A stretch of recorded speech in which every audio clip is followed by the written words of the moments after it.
What we do here is go back.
Hello there, you filthy slut badgers. How are we all? I'm very well, I thank you for asking. What's up? What's up, my homettes? My hair has gone fucking absolutely mental tonight. Mainly because there's too much of it. I might need to do a hair intervention on myself, by which I mean go to the barber and have it cut. Anyway, how are we all? How are we all? Much love. Kevin's also streaming on Twitch. I am streaming on Twitch and I'm streaming on YouTube. Don't forget you can hit the like button and subscribe and all that shit on the both of them. And actually, you can't like stuff on Twitch, can you? You can give me money on either side though, in the form of bits or subs or memberships or super chats. These are things that are available to you. These are things you can do. What the fuck is that noise? Okay, my fan's gone fucking mad as well, so I'll turn that off. Anyway, no Turkish barbershops nearby. I don't think we have a Turkish barbershop nearby. We have like barbers. It's not for want of barbering that that has caused me to be in this state. It's what I like to call being a lazy cunt. Shall we set up a hairstylist GoFundMe? No, I don't want a stylist. I just want him to cut the fucking hair off. That's all. My style, as regular long-term Andys will know, my style is this, or just like what I like to call pseudo-fash. It's just cut straight off. Not quite to the bone, but like short enough that I can definitely pass for a neo-Nazi. That's why, I mean, come the race war, right? The Muslimics versus the not Muslimics, I reckon I can play both sides, depending on who's looking like they're going to win, right? If I shave my hair off, I look absolutely boilerplate white Nazi man, right? Whereas with the beard, right, put on one of those Muslim long flowing kaftan things or whatever they're called, put on one of them, right, they'll definitely go, oh, that's the white convert guy. Yeah, he's alright, leave him alone. So I reckon that I've got like double indemnity on that one. Definitely got like a... I reckon I can play both sides. I'm sweet.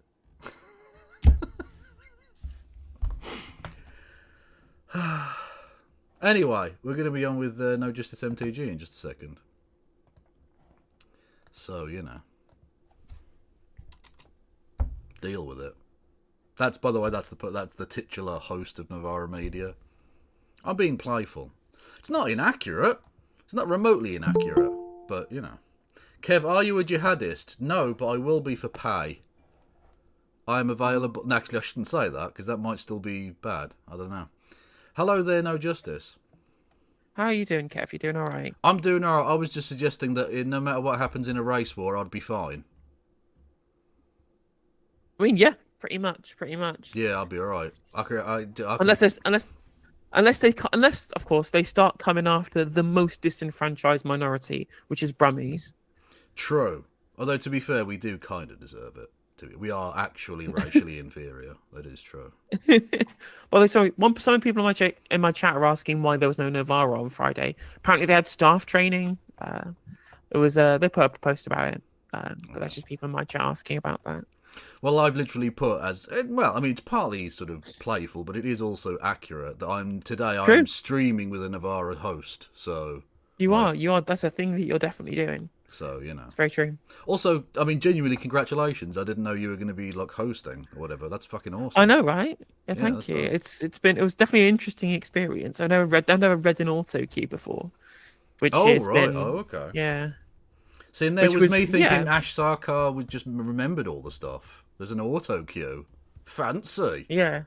It's quite an experience because I kept kind of stumbling over words, which is a bit weird, but you know, I'll get used to. I assume. Yeah, exactly. It's probably you get used to any kind of work environment. You get the finer points of it with practice.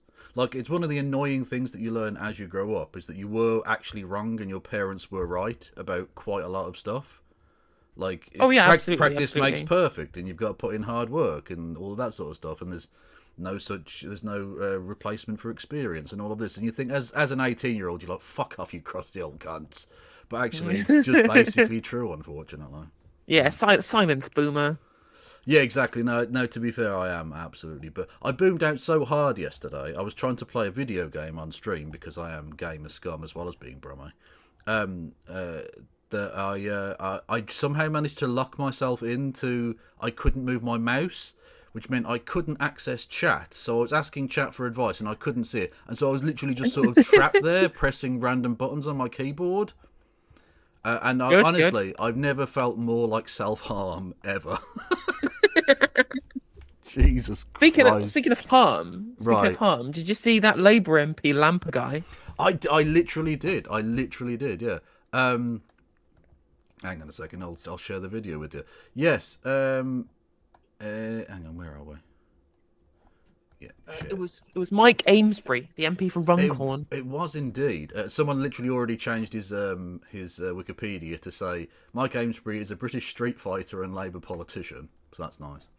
I think it's nice. I mean, people say that the Labour Party is drifted too far away from its roots, and this is proof that that's not the case. We're bringing back some of the old hits. Yeah, exactly. John Prescott. Exactly, John Prescott getting back to the roots of the party. And this is the video in question of the man. Now, we don't know exactly what was being said between the two individuals. Amesbury claims he was being threatened. But either way, that is preemptive. The guy doesn't look like he's prepared for a fight. It looks like a sucker punch to me. Total sucker punch, innit? Yeah, the guy's got his hands like if you look at it, his hands are like down by his sides. He's not in the typical sort of boxer's defensive pose, like he's about to swing for him. Exactly. I'm John Prescott, who was legitimately attacking somebody who he thought had hit him with something much harder, and the egg was blood pouring down his face. It's the reason why John Prescott actually lapped him is he thought that the guy had drawn blood, and so he went into fight or flight mode. You can't make that argument here. Oh, no, absolutely not. And the fact that he follows it up by trying to attack the guy whilst he's on the ground suggests to me that he's just a fucking cunt. Look, what are you doing? Why are you still swinging when the guy's on his arse? What kind of pussy manoeuvre is this? Absolutely embarrassing stuff. But we're playing this footage for educational purposes, for public interest purposes. Well, it literally is. We do not condone. He's a member of parliament. He's a piece of shit. Now, thankfully, he has been suspended. One of the few times when the whip has been withdrawn from a Labour MP for a legitimate reason, which means, of course, is probably the one occasion where he'll get back in. Oh, absolutely, just like Neil Coyle did for racially abusing a journalist. Literally true. Although I did see that because he's been suspended, some of the memes were going around about Jonathan Ashworth licking his lips at an opportunity to get back into Parliament. But, I mean, but considering how considering how badly they're doing in the by-elections, I don't think it's a done thing that the Labour Party would win a by-election. In all honesty, no, this seems like prime Reform UK territory to me up in Runcorn. That sounds like an area where Reform UK would be licking their lips. But I really do think, given how desperate they are to have Jonathan Ashworth be back in the swing of things, I genuinely think they might get rid of him just so they can parachute Ashworth in. It's clear that he's the big dog now, head of Labour together, coordinating their messaging with the Democratic Party, going over to bloody America to advise them on how to lose an election. Yeah, exactly. Yeah, going really well there. Is this a safe space? Can I speak frankly with people? Yeah. I am not a supporter in any way of the Reform Party. Frankly, I would like them removed from Parliament. They're scum. But if John Ashworth is to stand in a theoretical by-election in this particular seat, this would be the one occasion on which I would happily endorse the Reform candidate. Just because it would be the funniest thing. It would be the funniest thing in the world to see him double cope. That would be fucking brilliant. You know what? Yeah, exactly. Fine, go for it. They're all fascist cunts anyway, supporting a fucking genocide. So who cares? At least have the fucking memes of it, you know? True, I absolutely 100% agree. That would be absolutely peak memes. I'm down. I'm super down. And they genuinely would be in danger because of the there have been something like 120, I think it is, by-elections, council by-elections since, because obviously we had lots of councillors that became MPs and there's usual turnover because of deaths and retirements and things. So and the Labour Party have lost over a third of the seats they were defending. Yes, they have. They've done really badly. In the honeymoon period of their governance. Oh, that is stinky poo. What are you doing, lads? It stings. It really does sting. You are fucking it up massively. Now, absolutely. From this slop onto something far more serious. You know, we talked last week. I think it was literally this show last week. It was about AI, wasn't it? Yeah. And about its potential uses and stuff. And I said that I think it's actually a really dangerous thing because it's taking up a huge amount of energy, and it's only going to be used for complete fucking slop, and that it has no real it's actually a really bad thing, and I oppose it. Yeah. I have changed my mind completely 180 on this. I have been convinced by one piece of absolute art. Go for it. Shoot. It's only a minute long, but honestly, if you're not convinced of the power of AI after seeing this, I don't know what could ever convince you. Go for it. It's Donald Trump marrying a pregnant cat person. Why not? Yeah, exactly. Seize him!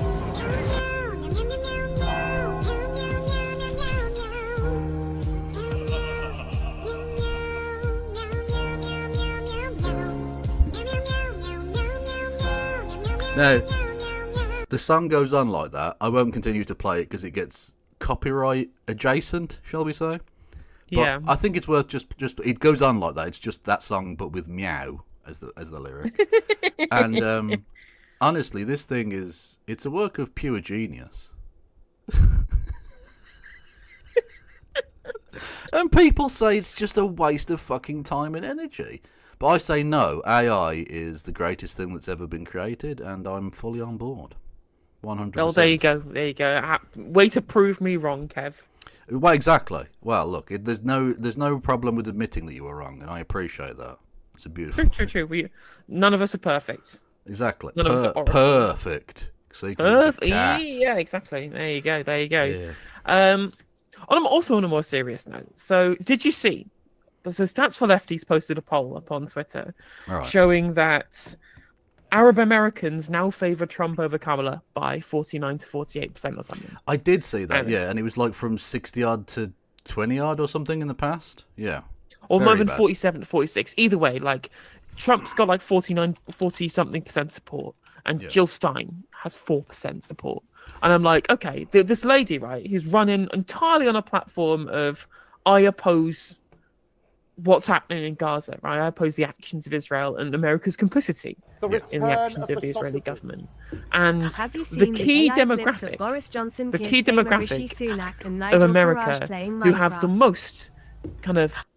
the most investment in the Israel-Palestine conflict are 10-1 in support against Jill Stein of the I wish they were being genocided harder guy. Now, I responded to this by saying, well, if this isn't proof that Jill Stein isn't a serious candidate, I don't know what is. People took umbrage with this idea that Jill Stein was not a serious candidate. Hang on. How in the fucking hell can people take umbrage at that? Like, I mean, it's really obvious she's not a serious candidate. Look at her Twitter usage. She goes quiet for 3.5 years, and then, like Michael Bublé at Christmas, she awakens, to run for office and grift for 6 months, and then goes back to hibernates for 3.5 years. It's embarrassing. I mean, exactly. Well, that's exactly my point, right? Is that I do not, in any sense of the word, decry people for wanting to find an alternative avenue. Yeah, absolutely. In American politics from the Democratic Party. Now, I think that it's misguided in sort of swing states and stuff like that. I think if there really was a time where you wanted to affect the American election, the time was in the primaries, right? That was the time you had the most power to change the direction of American politics. And most leftists are too busy getting mad on Twitter to engage with the primary process because they never took a civics test. Right? I hate to sound like a liberal, but if you want to actually change national politics, the time to do it is during the primary campaigns, especially in the Senate and the House, where the actual power resides. You should have tried. Did you try voting, Sweaty?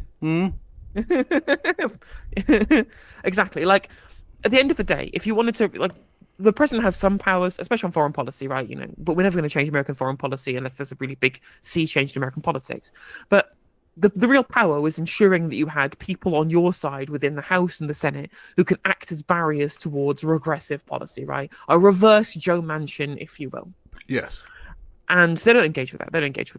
But then again, if you wanted a third party, of course, I'm definitely down with third parties. I voted third party in the UK general election, but I vehemently supported also people doing that. I think you're a member of a third party, yes. Exactly. And when it comes to American elections, sure, maybe you should only do that in safe states rather than swing states to make sure that your vote isn't as potentially damaging to the direction the country goes, and given the difference between the Democrats and the Republicans on loads of other areas of domestic policy. But either way, if you're going to have a third party, as you say, it can't just be, oh, well, I disappear for 4 years and then I turn up, and then on top of not running in down ballot seats, not running in House, not running in Senate, not running in gubernatorial elections, or in state House and state Senate, or in comptroller elections, or all of these different elections that you have, you turn up and you just grift off of the presidential ticket every 4 years, right? Yeah. That's not a real political party. That's not a serious political party. The Australian Greens, the British Greens, they both manage just fine to run in council and House and Senate elections in Australia, for example, and that has been a base, and that has been a base. Sorry, that's been a base that people have been able to draw on for Green Party support in the UK and Australia, and it's been really successful in broadening a movement. And on top of that, having these people in parliamentary seats or in council seats or in Australia in the House of Representatives and the Senate, you've had the ability to build people who go out and campaign for you, right? You get people who go knocking on doors, who do phone banking. That's the voter outreach that you get to be able to change things, right? Imagine if you just concentrated the entirety of the Green Party support in America in like a single high Arab American House seat in Michigan. Yeah, exactly. You've got a Green Party candidate onto the House seat, right? The average House Representative seat isn't much bigger than a UK parliamentary constituency in terms of voter base, if I remember correctly, right? It's tens of thousands of votes, usually thousands with the majority. Yeah. Like, the reason why Shocker Adam beat Jonathan Ashworth, who had a giant majority to start with, is because he was leafleting, he was canvassing, he was embedded in the community, he was a local optometrist. He had people who knew him, he got people out to knock on doors, to speak to people. What's the Green Party's outreach? Getting Jill Stein on Piers Morgan to debate Stephen Borelli, right? I'm sorry, it's not voter outreach. That's grifting. Grifting. Yeah, of course it is. Yeah, that's all that is. Yeah, she. Also, I think you're right about getting into the community in America, especially because you have these down ballot initiatives, where you can actually genuinely change things positively in each individual state. So I've said for a long time, the left shouldn't focus on necessarily just trying to like infiltrate the Democratic Party, because that's only going to take you so far. You can only be so leftist before they will just kick you out. It's not like the Republicans where you can be like, oh, the Jewish space lasers are controlling the weather, but from like a leftist like persuasion or whatever. Like, you can't be that crazy with it, because that just won't be acceptable. But what you can do is in each state, especially each state where you have a sizable number of people, is get independent redistricting committee down ballot measure. Because the gerrymandering of these seats inherently means that the two-party system survives and that the Republicans have an inbuilt majority. Get rid of it. Most people are reasonable enough that you can convince them to vote for an independent redistricting committee. And that exactly gives you a chance. Also, get proportional representation on the ticket as well. And again, you might not win it straight away, but all you need to do is chip away at it each time and leave yourself in a better situation than you were before. Because again, people genuinely see the unfairness of the system, and you can begin to win people round. And if you get that, if you get fair redistricting and proportional representation, the left will have a voice. And you can begin to actually try and change things and create a good example in your state, which can then be used as examples on the national stage. We've seen with Tim Walz, a man who comes from a not particularly massive, well, geographically quite big, but not massive in terms of proportion of the population. But he has put progressive policies front and centre. He has done some genuinely quite positive things as governor. He's very popular in his state, to the point where he is now on the vice presidential ticket, and those kind of policies are now being talked about on a national level because people worked to get him elected and to get those ballot initiatives and stuff in Minnesota front and center. And that's how you begin to try and change things. It's looking for like a home run swing of like, let's get Bernie Sanders to be president. Well, so what if he'd become president? What the fuck was he going to be able to do? Joe Biden can't get his milquetoast piss through fucking Congress. How the fuck was Bernie Sanders going to get public health care through? It wasn't going to happen. So you need to do what the Republicans have done and get in on the ground.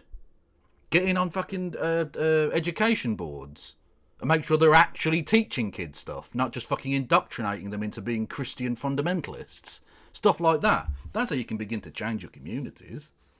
We need to stop thinking about what can X-politician do for us? What can we do for us? How can we make a difference? Stop expecting that these people are going to fucking automatically do what you want. Getting people elected is the easy bit, unfortunately. Getting them to fucking do anything is hard.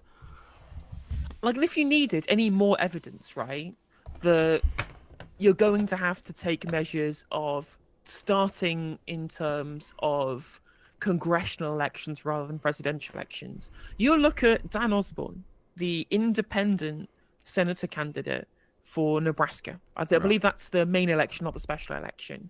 He's an independent. He managed to essentially outmaneuver the Democrats to get them to not endorse him, but also not run a candidate against him, which is the perfect thing. He might win against Deb Fisher in Nebraska.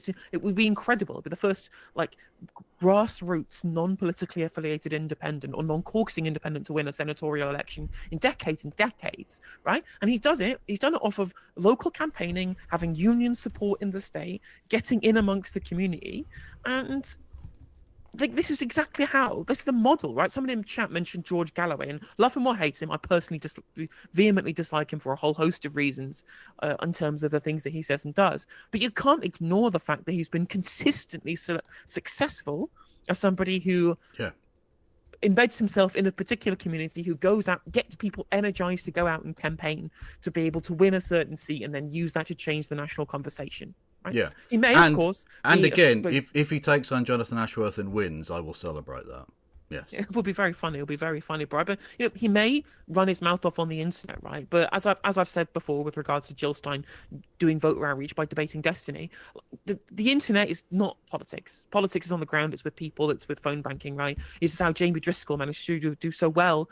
Obviously not win, but still did very well in the Northeast mayoral contest, right? No matter how much internet clicks you get on Twitter, that doesn't actually change whether or not you have people on the ground knocking on doors, getting out the names, being able to hand out leaflets, and really being there, forcing the vote out in person, person to person, in the community, which is what Jamie Driscoll did. And George Galloway does this very well too.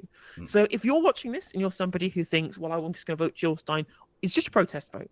People say, oh, well, you're just calling it a wasted vote. Yeah, I am calling it a wasted vote. It's an absolutely wasted vote because the Green Party are not serious. They're not serious about changing politics. Yeah. It's a grift. Well, there's a reason, like you said before, like you can't go mad like the space laser stuff, like the MTG stuff. There's a reason why the people who are that crazy and who feign leftist characteristics, they've all just started endorsing Republicans anyway, like Jimmy Dore and Tulsi Gabbard, because they know that that's where the crazy politics has some actual sway. Whereas really what Americans want and what British people want really from the polling that we've seen is for people to speak candidly about their needs and not look like they are coming from a national political perspective, which is why local community members really have a lot of sway, like you've seen with Jamie Driscoll or Shocker Adam or indeed Dan Osborne in Nebraska. That's how you win. Yeah, exactly. Yeah. I've got no problem with people not wanting to vote for Kamala Harris. Because Kamala Harris, however the fuck you pronounce it. Sorry, I know that Maria in his chat's gonna have a go. Anyway, I've got no problem with that because I mean their policies are dog shit, and she's falling into the very same trap that Hillary Clinton did of just saying, well, Trump's bad, as if that's anything. Just like, yeah, everyone knows Trump's bad. Trump is not a surprise. Trump is not a surprise package anymore. Everyone knows what you're going to get with him, and people either love him or hate him. You're not winning an election that way. You have to offer people a way to, a series of policies that they might actually fucking like and want to vote for. And, of course, she's doing a bit of a genocide, which is not super awesome.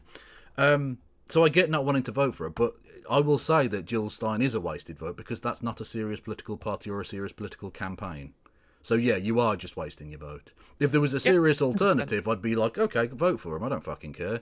Maybe the Democrats do need to learn a fucking lesson. But they're not going to learn a lesson because the Jill Stein campaign isn't a pressure group. It's just a wrecking organisation and a griftathon. I don't even think necessarily they're out there to try and wreck the Democratic campaign, right? I do think, however, you're absolutely right, and that a lot of it is just a grift. Like, if they genuinely cared about wide-scale political change, they'd be doing it. They'd be doing it throughout the electoral cycle, throughout the Congress, rather than within the 12 months before the election. Like, it's just that. And you're right. Like, I have no qualms with people not voting for Harris. Like I've said, I think that probably is best, especially in swing states, if you vote with the best utility in mind. I think that Donald Trump is so bad. He would be so catastrophic for global politics that I think there probably is a case that you have to hold your nose despite everything. But I'm not going to, unlike in 2020, when I was telling people that if you're not voting for the Democratic Party in the election in 2020, then you're an idiot. I'm not going to say that because it's not true. It's not true anymore. If you're not voting for this after what's happened in Gaza, I have absolutely 100% support for that decision in rhetorical terms, right? I would never be able to tell somebody that you have to now. I would never be able to do that because clearly you can't, given what that could potentially be an endorsement of. Yeah. But if I put on my pragmatist hat and I would say, well, if you're living in Wisconsin or if you're living in Georgia or North Carolina, it's probably the best way to use your vote. But then there's people out there going, well, there was this person they fucking posted their ballot. Obviously they were leftists. They posted their ballot to Twitter. That's what it's there for. It's there for social media clicks rather than effective utility, right? Because people, they don't have a mind for politics. They have a mind for social media outrage. Clout. And clout, exactly. They're clout farmers. And her ballot paper was just write-ins for Yahya Sinwar throughout all of the different, even the Senate, even the House, even police department shit. And I'm just like, if the one place you actually have power to affect what happens in the election, it's in the congressional seats. Yeah. And all you're doing is using your one time every 2 years, you get to affect broad scope of policy by just going, I'm going to write in Yahya Sinwar. Like, you're an idiot. Like, you're a child. That's child behavior. I'm sorry, that just is. It really is, yeah. Hello there, lesbian hot sauce. Everyone go and follow lesbian hot sauce immediately. Okay, shall we get on to the serious matters at hand? Absolutely, yeah, 100%. I just want to say, somebody in chat did say that there were plenty of American channels that could watch this content, and I agree. That's why I mostly cover UK politics. But I thought that, given the tie-in with hang on a the minute. differences between the Green Party in the US and the Green parties in the UK and Australia, the two which I support because they're the leftist ones rather than the crappy ones in Germany or in Ireland, right? I thought it was relevant going over because I thought it was good parallels. Yeah, look, I get. I mean, obviously you do slightly different content to me, so I don't want to necessarily step on your toes here or anything. But British politics is massively affected by American politics. If you just want to be myopic and silly, you can say, I don't want to listen to American politics. Well, you know who does? The British Prime Minister, when he's taking it up the fucking arse from the American president every fucking day. So actually, who gets elected there does matter here. Chill the fuck out. We talked about it for 5 minutes. I know, but it just annoys me, the myopic nature of it. Like, also as a leftist, do you not have any semblance of internationalism about you? Like, just chill, man. Just fucking chill. Anyway, at the end of the day, one of my niches, one of my USPs is I go full in on UK politics because I believe there's very few streamers that do talk almost exclusively about UK politics, and I kind of do agree there's a lot of American content slop out there, but this one was very specifically tailored for the fact that there was a very big context of the difference in campaigning styles between leftists in the UK and leftists in the US. Because one thing I do really like about the left-wing community in the UK is that we do actually. We vote with our feet. We vote with our feet. We go out and we actually do the time. We do the work. And I think the American learned something from us. True. Well, yeah, there was a big counter demonstration in London, wasn't there, over the weekend? Tiny Tommy Robinson came back to the UK, got arrested. Lols. And his rally he wasn't speaking at, again, funny. Also, interestingly, you know why he had to come back? Because the Brexit that he campaigned for means he can only spend 90 days in Europe before he has to return to the UK. Well done, Tommy, you fucking idiot. Anyway, so he had to come back, was arrested, and will be convicted and given light sentences again. Because, there is a two-tier justice system, just not the one they think there is. So there was a big rally. Lawrence Fox chickened out. Lol. And the left turned up, outnumbered them massively. Some fantastic speeches. You can see them all online. It was lovely. Yeah. Anyway, Laura Koonsberg. Absolutely. A funny context for this one as well.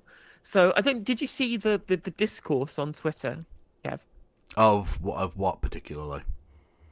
So we're going to see a lot of it in this Laura K. I've seen a clip that Robespierre shared on his YouTube account. Is that the argument of this week is what denotes a working person?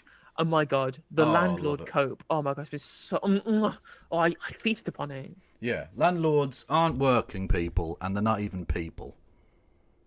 They're neither working nor people. Yeah, they're just sort of, how do I put it? Leeches. What's the difference between if you mixed a leech and a cockroach? That thing. They're that. As big as it gets, Rachel Reeves will bring us Labour's first budget in 15 years. So who will win and who will lose? There'll be huge tax rise. The British people will lose.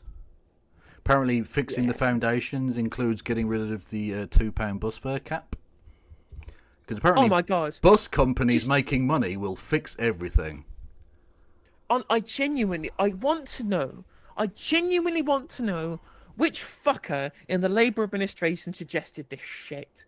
It's evil. God, if there was one policy that you could do, like the worst possible policy that you could have done to piss off the electorate, poor utility, doesn't raise much money, massively impacts how people will live day to day, right? Not only do poor people are the most likely to take the bus, they need to have low fares. We need to be incentivizing people to use buses over using their cars. Making it more expensive is a disincentive. It's reversed induced demand, or it's inducing demand into car travel. And it's just needless penny pinching, Tory austerity bollocks. It's the worst idea I've ever heard. So they're going to freeze Granny and then make it impossible for Granny to even get the bus to the fucking warm bank. Well, the thing is, they already get free bus travel though. And they keep their free bus passes. Well, so this you say that. Are they going to keep the free bus passes? Because there's been some talk about that as well.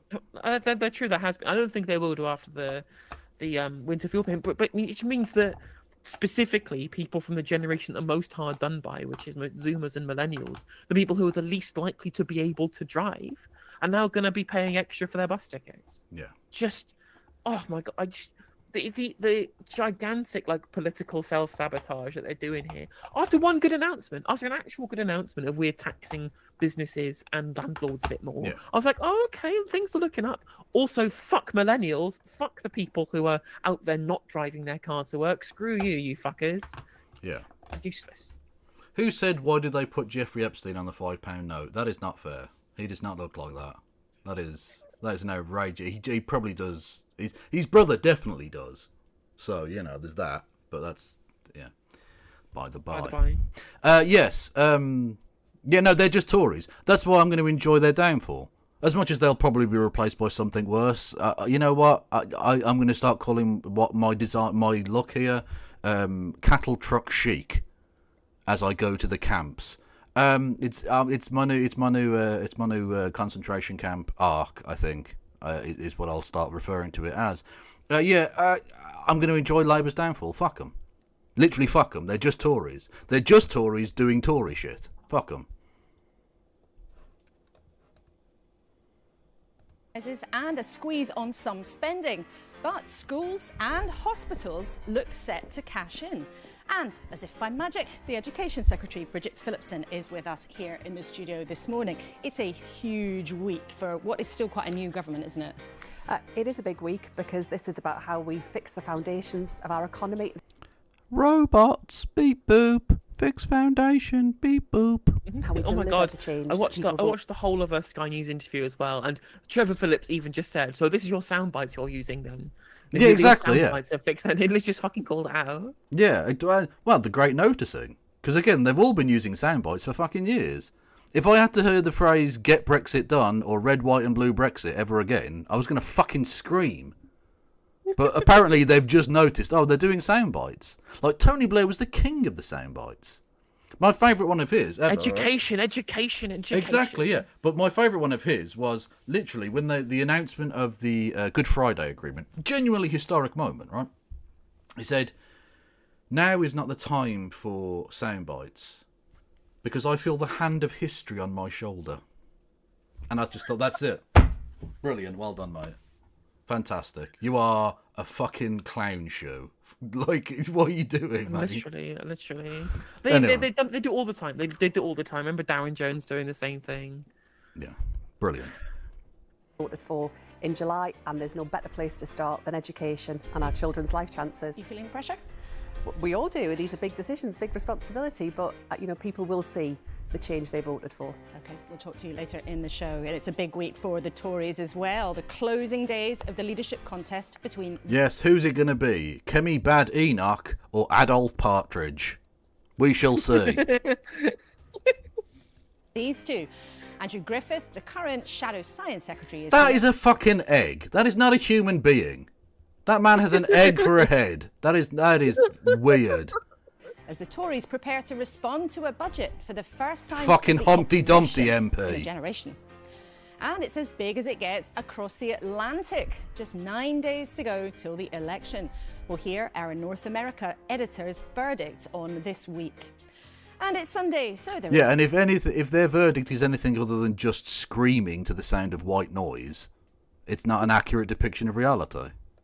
Agreed. Some stardust. Steve Coogan has been telling me... Talking of Partridge! I promise you I didn't know who Partridge was on. A Sunday morning show. Pre-watch! As a white, older than middle-aged man... I was about to say, look at you, pal. You haven't been fucking middle-aged since 2001. Chill. He would be desperate to be relevant in any way, shape or form. A bit like Keir Starmer, he'd see which way the media wind was blowing and go that way. True! Yeah, they all... I mean, it was fantastic. Oh, the late, great Rick Mail, when they brought Alan Bastard back. For those that don't know, it was a sort of a satirical play on a Tory MP from back in the day. It was a TV show, which I watched compulsively at university on VHS because I'm old. Anyway, when they brought him back, they made him a new Labour MP. And he said, well, of course, why wouldn't he be that? That's exactly who Alan Bastard would be. pro-business fucking arsehole, you know? Of course they are.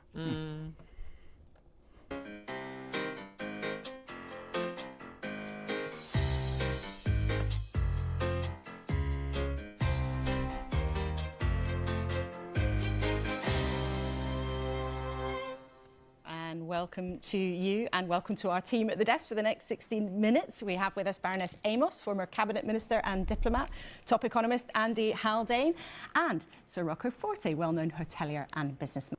And Brexiteer who fucked off to live in Italy. Because of course. Naturally. Andy Haldane should be interesting because he was the one who was originally saying the fiscal rules were stupid. Yeah, well, we'll see. We'll see his opinion then, because I am glad they've changed those fiscal rules, but like, yeah, they're just rubbish. I mean, it just was frustrating. I mentioned this on Novara. Was that's the Green Party. Is this when you were hosting on Novara because you're a Novara media host? Is that? It's when I was hosting on Novara Media. Exactly. It's when I was literally the one in the chair doing the thing. Cause that's what I do now, apparently. But yeah, it was I was saying specifically, well, hang on a minute. Yes, it could you be want to, enormous borrow to invest, and Well, you'll be the government that's going to invest in the future and fix the foundations, right? That's what you say you're going to do. Well, yeah. The whole borrowing to invest thing was the political platform of the Green Party at the election. Yet we didn't have to lie about what we were going to do when we were in government and break our manifesto pledge 112 days in to do that. So whilst we were being called unserious for wanting to borrow to invest, Rachel Reeves says the opposite, then lies, breaks the pledge as soon as she's in government, and everyone's going like, oh, well, how well played. What an absolute 5D chess masterclass in politics. Ooh, isn't Rachel Reeves so devious in her political machinery? And I'm just like, fuck's sake. But it's so funny to me that Keir Starmer ended up sounding like fucking Mao Zedong during the week because he'd backed himself into a corner by saying the phrase "no taxes on working people" during the election. So now a thing he doesn't believe, which is that landlords and small business owners aren't working people because he's, a fucking twat. He had to come out and say and be like, no, landlords aren't working people, which is based and true, but he only did it so that he wouldn't technically be breaking the rule that he was always going to break anyway. Exactly, it's very funny to me. It's like I'm sorry, I've used the Labour theory of value by mistake. I did an accidental Marxism, and that is bad. And welcome to you three.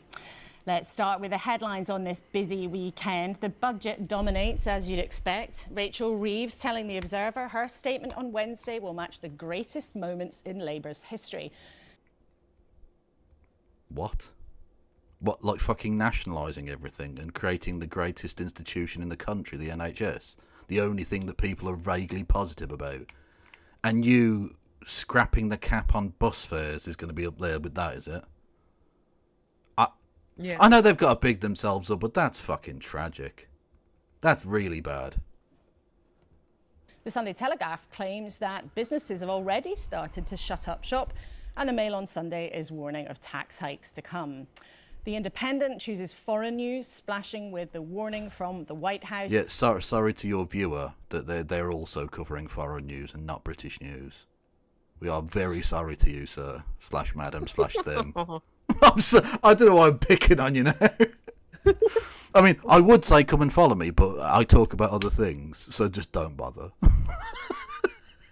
In the West to Iran not to retaliate after Israel's revenge strikes. But the tabloids choose a couple of royal stories. Prince William says his mother inspired his campaign against homelessness, and the Sunday... How's that working out? Is that going really well, your campaign against homelessness? What have you done? I Yeah, exactly. I did enjoy Richard Murphy saying that it was ridiculous that he was campaigning against homelessness. Well, you got the royal family own fucking tens of millions of pounds of land and property within the estate on the Duchess of Cornwall and Lancaster. You own, You only give up why don't you give up some of your fucking myriad properties then? Yeah, you own castles that are empty. If you wanted to get rid of homelessness, you could at least make a dent in it. Exactly. Like we're sitting here shelling out millions of pounds in asylum hotels. But fucking put them in Buckingham Palace. Put them up in Windsor Castle. No one's using it. Yeah, exactly. Yeah. Send them off to the fucking Duchy of Cornwall, where they're empty properties already, right? Yeah. Again, if you own a property in the Duchy of Cornwall or Lancaster, if you die without a will, it gets subsumed by the Crown estate. Which is unbelievably mental and medieval. It's completely mental. Also, he gets to fuck your wife on your wedding night or something as well. Yeah. No, your marriage transfers to a royal family member. Exactly, yeah. If you die without leaving your wife in a will, he gets to keep her. That's how it works, yeah. Express says King Charles is expected to return to a normal travel schedule after the Commonwealth Summit on the other side of the world. Can we just take a moment out to say that Lydia Thorpe, Indigenous Australian senator, queen shit. Absolute queen She's shit. absolute queen. We stand.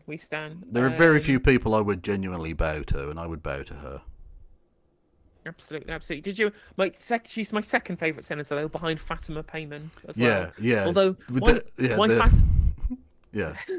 This government is capping, apparently. Exactly. Well, the funny, we did see Robert Jenrick in the debate, the Conservative leader debate, saying, "I'm for capping." The choice is cap or no cap, and I'm just like, well, I want to clip out Robert Jenrick saying no cap now. Clearly. Yeah, that's fair enough. Absolutely. Yeah. But Fatima Payment, one thing I will take umbrage with, though, is that she's decided to set up a brand new whole fucking party. Breakthrough style or left unis. A random extra new party rather than just joining the Greens, who she crossed the floor to vote with anyway. Seems a bit of a silly thing to do from her, but hey ho, she's up. She can do what she wants. Yeah, exactly. Lifted his spirits. Let's start, though, here with this studio in the budget. Now, Andy, maybe the biggest thing about the budget has already happened. The Chancellor has told us all that she's changing the way that the government calculates its debt and borrowing. And she credited... Which we were told if they did that, it would be a disaster for the economy. So, presumably, this is going to be a disaster for the economy. It's not like they made up some fucking absolutely arbitrary rules and they could have changed them at any time for any fucking reason. Well, the irony is this former governor of the Bank of England, Andy Haldane, in the run-up to the election, was saying that the fiscal rules were stupid. Yeah. That having fiscal rules in this way was restrictive and pointless, right? And at this time, the Labour Party was still saying we have to have the fiscal rules because there'll be a run on the pound. It's going to be we will never play fast and loose with the nation's finances. Whilst the quote-unquote expert, the guy who they through their own kind of ideology should be following, was saying, "Now you're full of shit, mate." So, yeah. You, as one of the people who changed her mind, and in fact, it was in that seat that you said she should do it a few months ago. What do you think the change is going to be, and why does it matter so much? I mean, the key change is around the rule for debt and recognising that when spending takes place for investment, that is creating an asset as well as a liability. And that opens up some headroom for the government to do the right thing, which is to invest big across our public services. I like him. This shouldn't be controversial either. It shouldn't be. The idea that be. Your balance sheet has two sides is something that literally anybody who's ever done any amount of business or even owns a mortgage knows. Yeah. Like, you don't take on £300,000 worth of debt to buy like a 3-bedroom semi or whatever, thinking, well, that's £300,000 I'm going to have to pay back. You go, no, this is however many pounds a month I am paying for a house, right? Yeah. Super simple. Exactly, yeah. So your ledger is equal on both sides. Much like the Chancellor, I'm going to have to change my rule here. All economists were getting the trebuchet, but now this one isn't. So, I'm going to have to start making there's a few that might not be trebucheted. Well, this was the irony that Madge pointed out, right? That in the run-up to the election as well, this is what the IMF was saying too. The IMF was talking about greedflation as well, whilst the Labour Party was being like deficit hawks around the potential for new spending to be inflationary. And I was like, well, actually, the institutions that used to be very neoliberal are now kind of coming around that it was wrong after, since 2008, the West has screwed over all of their economies by taking the IMF's previous positions at face value. And now all of those institutions are going, well, actually, maybe the Keynesians were right all along. Maybe they should be investing. Maybe the companies are taking advantage of their monopoly power to gouge consumers. And the Labour Party, in their infinite wisdom, were ignoring them. And it's just like, well, how are you to the right of the IMF? The woke IMF. Yeah, exactly. The fucking woke mind virus IRA? What the fuck, Kev? Jesus Christ. So in layman's terms, if a government borrows money to spend it on good stuff, that doesn't get counted against them. That's right. That counts. Thank you for explaining that for the 3-year-olds watching. So if the government spends money on good stuff, not bad. One of the leading political journalists of our nation.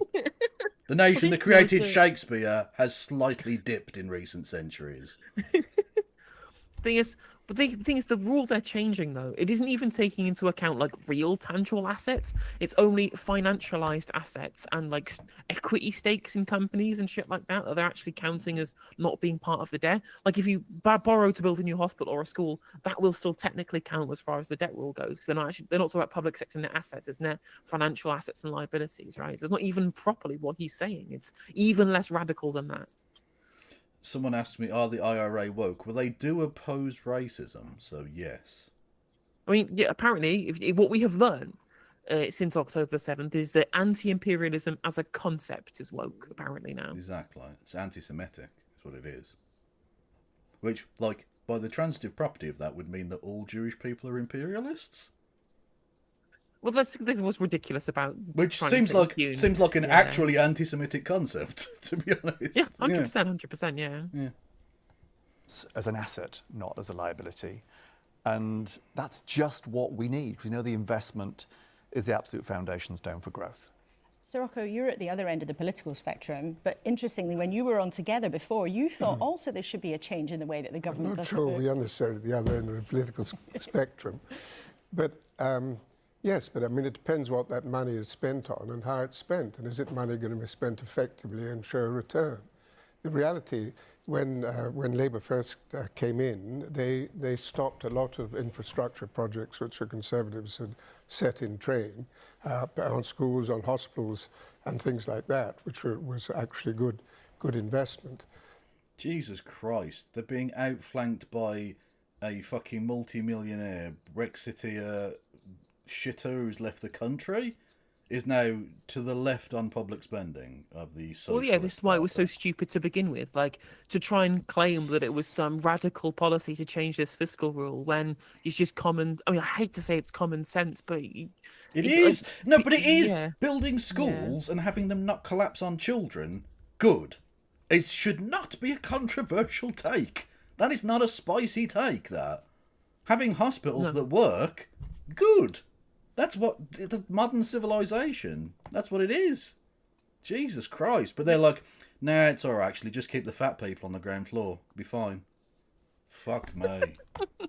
Unbelievable. But that's a reference. That's a real reference. Yeah, that's there, by the way. Yeah. I mean, firstly, I'm a fat person. I get to say it. Okay, that's like our N-word. Don't even start with me.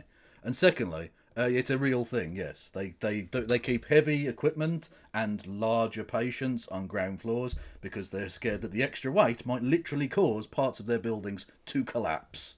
Yeah, that's how crappy our hospitals are. That's what 40 years of neoliberal hollowing out of the system looks like, everyone. Exactly. But the other aspect of it is they're raising taxes hugely. The government, at the end of the day, can't create growth and wealth. Well, can create a bit of growth in the short. Okay, so you've automatically disproven your own point. It can't create wealth. Exactly. Well, it can create wealth, but not in exactly the way I want. So I'm going to pretend like it can't do that. But I just said it can. It's really funny. Yeah, it's really funny how the government, we created loads of growth and wealth throughout the entirety of the post-war consensus. Yeah, businesses have convinced themselves that it's impossible for them to do it because they need that to be true, so that the government prioritizes their interest first. Well, that's the religion of neoliberalism. I've said this before, and I don't think it's like too much of a new atheists, fart-huffing experiment on my part. I think it is sort of religious. They've got these mantras. Government can't create wealth. Essentially they've taken on the taxation is theft kind of mantra nonsense. That you need to get corporate taxes as low as you possibly can, and that'll be good for the economy. Even though we literally saw how that worked out with fucking lettuce. Like, it's they've got these core principles that, like you say, they need to be right. They're not correct, and even when proven not correct, they don't change their opinions. It's like a cult. It's just like, well, if the government can't create wealth, then what's happened with $1 trillion state-owned sovereign wealth fund in Norway, right? Like lots of that wealth came, from the ground in terms of oil and gas, but it was a state-owned company that, applied labor and capital into that natural resource to be able to create a sellable product to bring to international markets, which has generated loads of wealth and generated loads of growth for the Norwegian people collectively.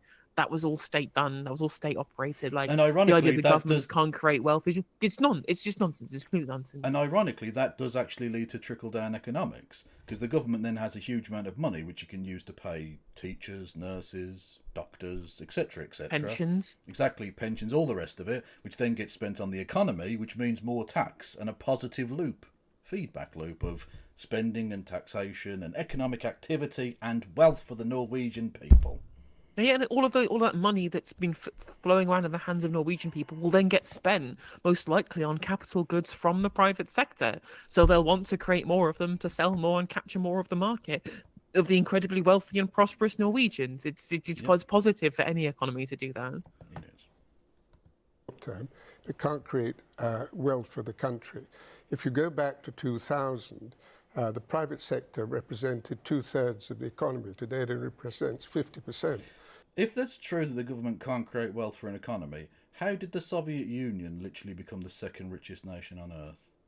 Yeah, they did. That was true. Yeah, exactly. It went from peasant farmers to outer space in 40 years. Well, not just that. It was broken twice. It was an agrarian, semi-feudal fucking state, built itself up, was destroyed by the largest war in human history, and the most brutal fighting in that war, and built itself back up to put people in space, to beat the Americans into space. Because, by the way, just putting a man on the moon does not mean you win the space race. You lost every other aspect of that contest. Just saying, America.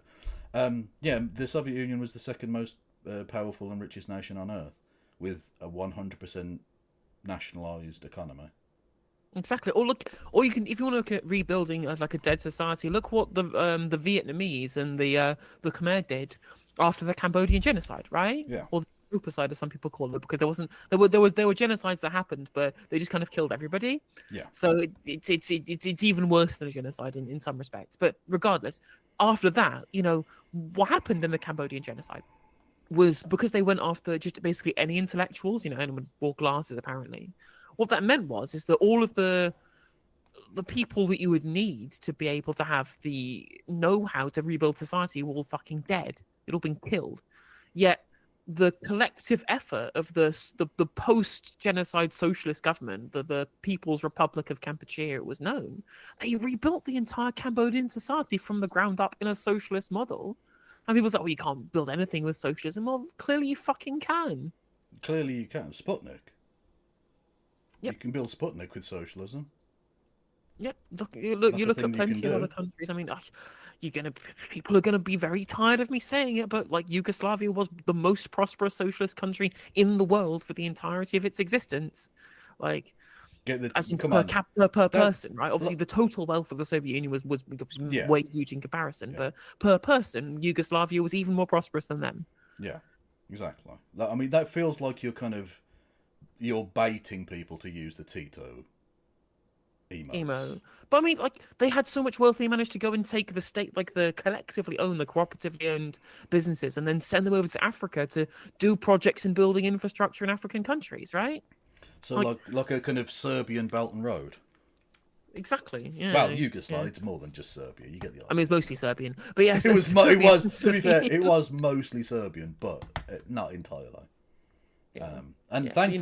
Thankfully, those tensions never came back to haunt anybody in the preceding decades. It was fine. I was actually watching a really interesting video about how I think it was only 10% or so genuinely supported the nationalist tendencies there, but bad actors managed to essentially, because there was very little democracy, bad actors managed to use what little support they had to galvanize people to do heinous things, right? Like Yugoslavia had really good internal ethnic relations outside of a handful of really kind of nasty people who just happened to be able to be corralled by self-serving politicians. It's really sad, actually, that this great story of kind of ethnic coexistence was disrupted by just a kind of handful of bad actors, which is a warning from history to Reform UK voters.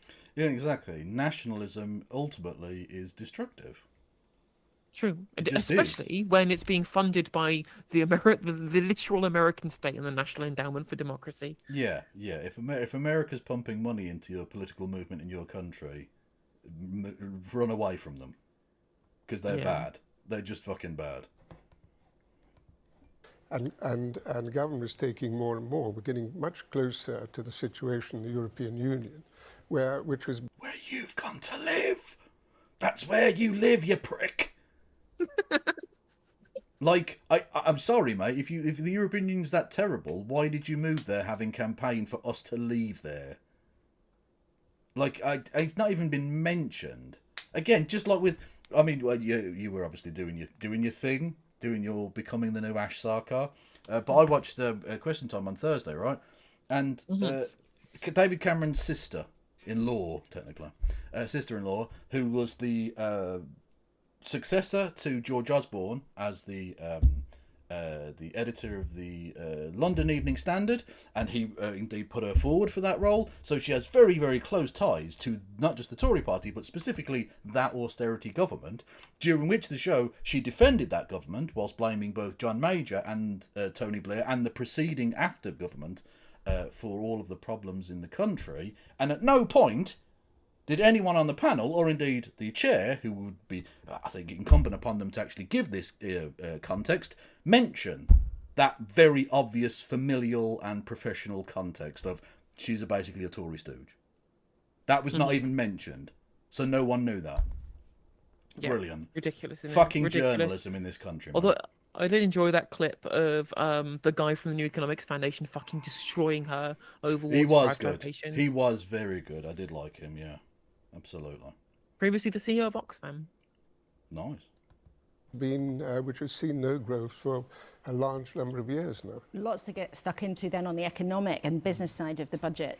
Wow, we haven't seen... Well, no, you said the European Union. Moving on. To you, Baroness Amos, from a political point of view, you were a minister in the New Labour era. How much pressure do you think this new government is under to get it right this week? It's huge. I mean, I'm really glad that the Chancellor took her time to understand the legacy that she was left so that she could really think about what she needed to put into her budget so that the things that are right at the top of the government's agenda in terms of health, education, the importance of investment and growth, that she's able to talk about those and that they're in the central part of the budget. But at the same time, I know how really difficult it is to make decisions, which means that you have to cut back on certain things. We saw... Would that be called austerity? Because we were promised there wouldn't be austerity, but that sounds like austerity to me. Don't know about you, chap, but that sounds very austerity adjacent. Yeah, it's going to be difficult to with the winter dodge fuel. those accusations. Allowance, there will be other things that she will not be able to fund. This is not what those ministers went into government for, but if they don't take the tough decisions now... Ben says, fake news to say that America won neck and neck in the space race when they had the first weather satellite, the first communication satellite, the first reconnaissance satellite, the first orbital telescope, the first flyby of an on-Earth planet, and the first to leave the solar system. Mostly because I think that calling it the space race was stupid. It shouldn't have been a competition. I think it's good that actually state-owned enterprises, like state-owned departments in both the US and in the Soviet Union, managed to do great things. They were private contractors, sure, but they both managed to coordinate some incredible scientific discoveries on both sides. Especially when you had the fantastic example of cooperation of nations achieving a great thing only a couple of decades earlier in the Second World War. If cooperatively, if humanity had put its head together, we could have sorted a lot of those things out much quicker. But and there was collaboration between the US and the Soviet Union on spaceflight as well. There was, and indeed, one of the only reasons that we were even able to fully, announce that both Sputnik had gone into space and that the moon landings had even occurred, because obviously it takes quite a long time for all of that footage and stuff to get back to Earth, was because of the Jodrell Bank Station here in Britain, which was one of the few places on Earth that even had the equipment to be able to measure such things. So again, if we'd all just put our fucking minds to it, we all could have sorted it out. And indeed, the International Space Station only existed and was built, and the people were trained, because the crappy, fucked up old Mir space station, when it was still the Soviet Union, allowed international space, what do you call them? Astronauts, cosmonauts, whatever, to train on their equipment, because they literally beat America to a space station by like 25 years. Yeah, true. Like, true. And again, yeah, I don't see it as like a race. I think that's fucking stupid. What's the point of that? Like the arms race or whatever. Like, it's just that kind of machismo bullshit holds humanity back. I don't give a fuck that you live on the different side of a line some prick drew 500 years ago. I don't see you as an opponent. You know? The foundations will not be set for a better future, and that's the important thing at this moment. Sorry, yeah, that would be space communism, I'm being told. Yeah, no, that's fair enough. Apologies, I did an intergalactic anti-Semitism. Yeah. And the ISS was launched from Kazakhstan, of all places, as well. Yeah, because it's actually really good territory to launch from. It's right on the... You get lots of an extra boost from the spinning of the Earth.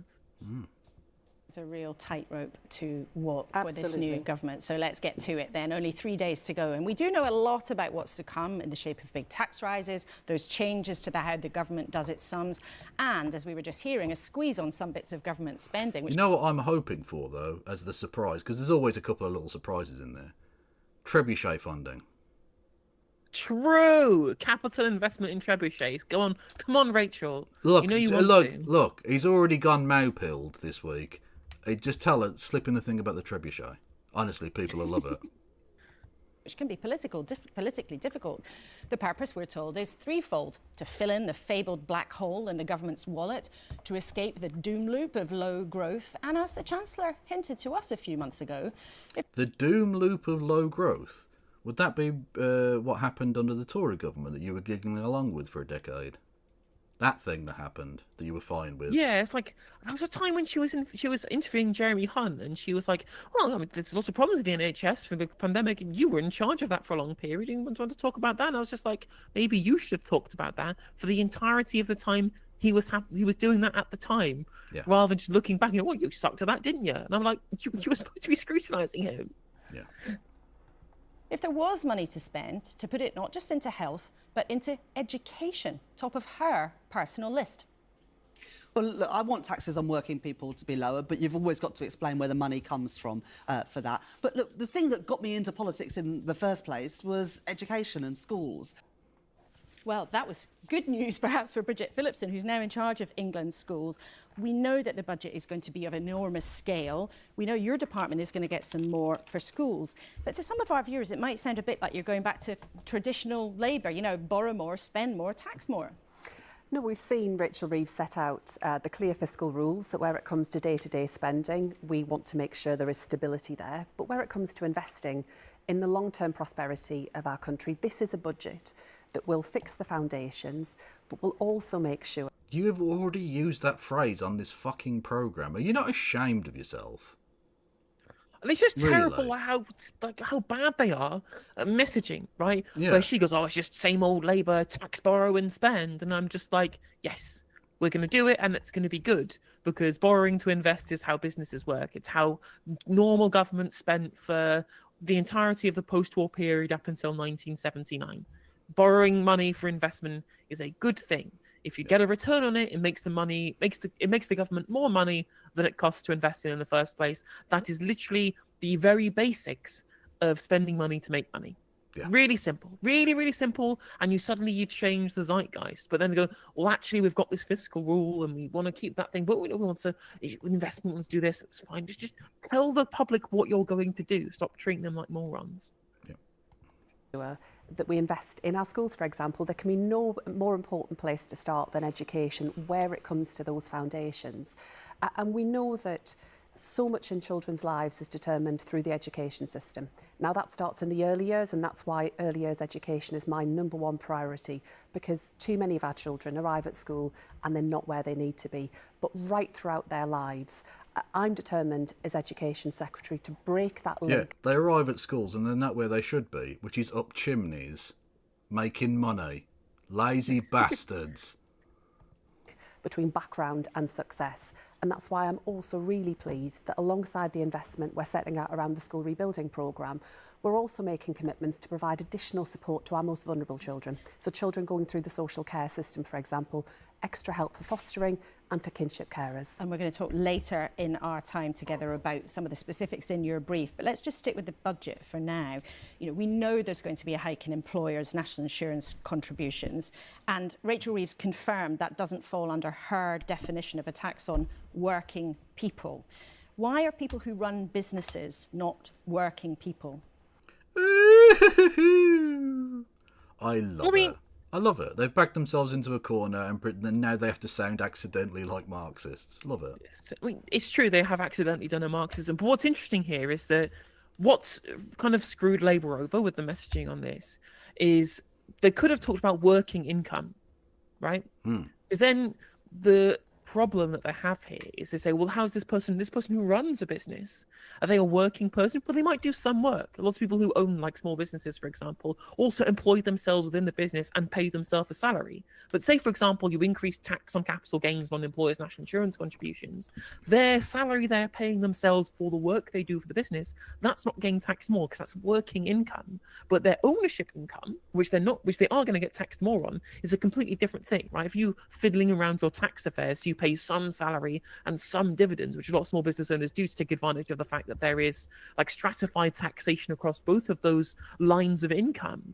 Well, you can say, well, no, look, all we're doing is making sure that people who make money from owning rather than from working are getting taxed at the same rate. And that would be fair. And then they can make a distinction between those two things. But because some person might be both an owner and a worker at the same time, they say, well, I may have 1,000 million rental properties, but I also have a 4-hour bar job that I do that makes me £50 a week. Yeah. Therefore, I'm technically a working person, but you're taxing me on my properties when it's two completely different sources. I suppose the difference or the thing that might happen in that scenario would be that people would start paying themselves dividends and just start paying themselves exorbitant wages.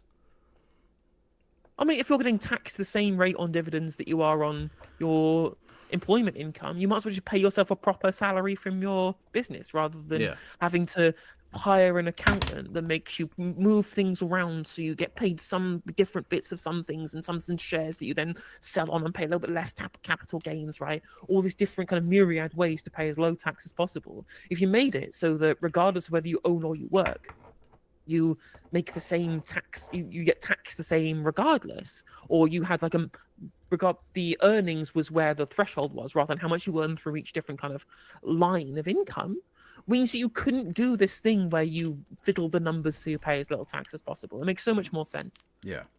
Also, I think just looking at the slightly broader picture of this, you can tell who actually runs the country and who the government govern on behalf of, because you can do as much austerity as you like, and that basically gets no real coverage. No one cares.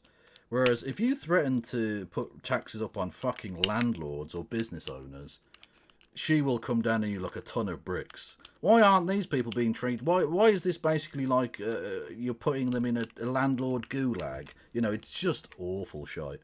Well, this is 100% another artifact of how inbred our journalist class is. Yeah. When, of course, 95% of the country aren't landlords, right? Yeah. 95% of the country don't have enough kind of investment income or capital income or pay capital gains to the point at which it's relevant in terms of how they're going to be differently taxed in whichever tax band it's going to be, right? Like the vast majority of normal people in this country don't pay any of this, literally 0%, most of it, or a tiny fraction. But our journalists with their private educations and their Oxbridge degrees and all of the little spectator garden parties they go to, not only do they probably have lots of rental properties themselves, but all of their friends do as well. All of their little circles they go in is all people talking about, they're shrewdly taking the blood money they get paid from Rupert Murdoch and putting it into the property market to fleece money from the poor. So that in their little circles, just like how the private school tax is something that really affects them, so they talk about it non-stop despite it not affecting 93% of the country, just the same you're just calling me not a working person because I make landlord income. Yes, you're not a working person. You're not working or a person if you're a landlord. Simple as that. True. This one did. You tweeted this out during the week. This person said, then I move in poor circles. Most people I know have 1 or 2 investment properties. Exactly, the poorest of poor circles where we just have a couple of rental properties, right? Again, I have more houses than the average person in this country, therefore I am in a poor circle, right? Because the average number of houses is less than 1 in this country. Yeah. That's the average. Yes, very much so. Amazing. So this is I don't know. Is this like the economic version of like Fed posting or something? Like just absolute drivel, just nonsense. It's just bait. I think maybe I don't know. Exactly. And the one thing you got in response from a lot of these landlord types was they would say, well, I do work. I'm a landlord and I do work. I do up the property. I do maintenance or whatever. I'm like, well, it's not work if you did it on your own house, right? Because again, this is literally your house that you own. Yeah. You are investing in the house that you have. You are doing work on, you're doing DIY for your house. Like if I did it on my house, because even though I live in my house, it still wouldn't be work. It would just be stuff that I do because I have a house. That's what you have to do when you have a house. But on top of that, even if you were, say, you didn't own your own house and you were doing it, right, as a commercial landlord, you're a commercial business who provided property, the maintenance that's being done there isn't work that you're getting paid for. Like, if you wanted to maintain houses, you'd be a property manager and you'd invoice people individual jobs that you did to manage the property, right? In this week, I have fixed the boiler and I have replaced the radiators and I've done a paint job or whatever. And for all of this work that I've done, I've invoiced you for the time and on the time and the product I've expended in doing these jobs. But they don't do that, do they? You pay rent every single month, whether there's work to do or not. Because the key issue here is that you own the fucking asset. Whether you do work or whether you subcontract it out, the rent is being paid for the asset you own that you're using to extract rent from people. It's nothing to do with how much work you do or don't do. Yes. What we set out in our manifesto was that we would not increase VAT, national insurance or income tax on working people. And coming out of this budget, working people will not see higher taxes in the pay. Except, of course, those affected by the fiscal drag, which drags them above the income tax threshold. Indeed. So those, I mean, some of the most poor and vulnerable people in the country will pay more tax because of this. Exactly. And again, they were clear in the run-up to the election that they were going to be continuing fiscal drag, I think, until 2026, which, of course, was still a lie about not taxing working people more, because this is something that they already admitted they were going to do. But now this is extended till 2028, which is increasing real terms tax. I guess their pledge was they're not increasing the tax rates, but I think it's sneaky that a lot of the rhetoric was no extra tax on working people. Exactly, yeah. When fiscal drag in real terms is. That's what it is. Like, the letter of the manifesto might not technically be a lie on the rates of these things, but during the election, lots of the rhetoric used was no tax rises on working people, which fiscal drag clearly is. Pay slips that they receive. That is really important because we know the pressures that people are under. On other measures in the budget, other tax measures, you'll have to wait to ask directly Rachel Rees when she is here. And I can't you'll appreciate, you know, the Sunday ahead of the budget, I can't speculate on precise tax measures. This isn't. I can't wait until Wednesday just so I don't have to hear another cunt go, well, I'm not going to predate the budget. I'm not going to get ahead of the budget. The budget's going to come. The budget soon. Soon they're not going to have that little get out of jail free card. They're going to have to actually answer for the evils. And I'm here for it. Speculating, I'm asking a question of principle. Why are people who run businesses not working people under the Chancellor's own definition? Because our manifesto is all about VAT, national insurance and income tax on people whose main source of income is the income that they earn from going out to work. Well, that's not really what your manifesto said, actually. Your manifesto said repeatedly, in fact, here's a quote here from Rachel Rees. You've read it. It says in black and white, we won't increase national insurance, income tax and VAT. So I'll ask you again, why are people who run businesses not working people in this government's eyes? As I say, our manifesto was very clear about who we were talking about and what we meant. Wider measures, other spending and taxation measures within... Like, okay, but you're essentially doing the thing where, like, you've got your hand in front of someone's face going, I'm not touching you, I'm not touching you. Like, it's technical, the thing you're doing here.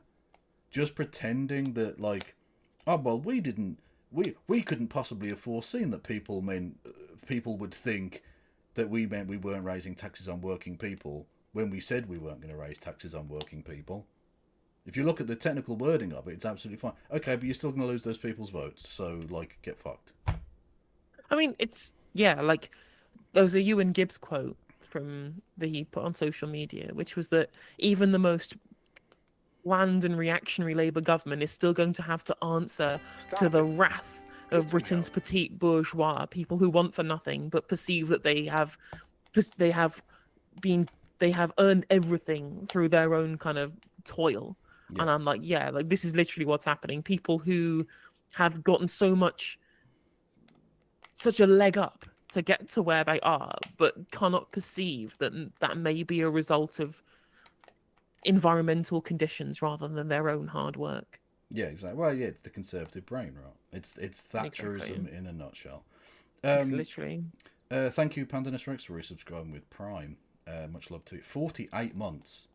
Good God, have I been streaming that long? Fucking hell, what a waste of time.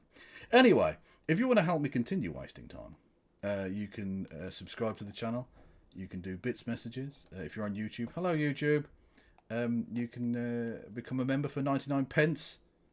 Or indeed super chats and gift memberships and all of that jazz. And you can do that likewise for No Justice MTG on their You platforms absolutely too. can. You can absolutely give me lots and lots of money. Please do.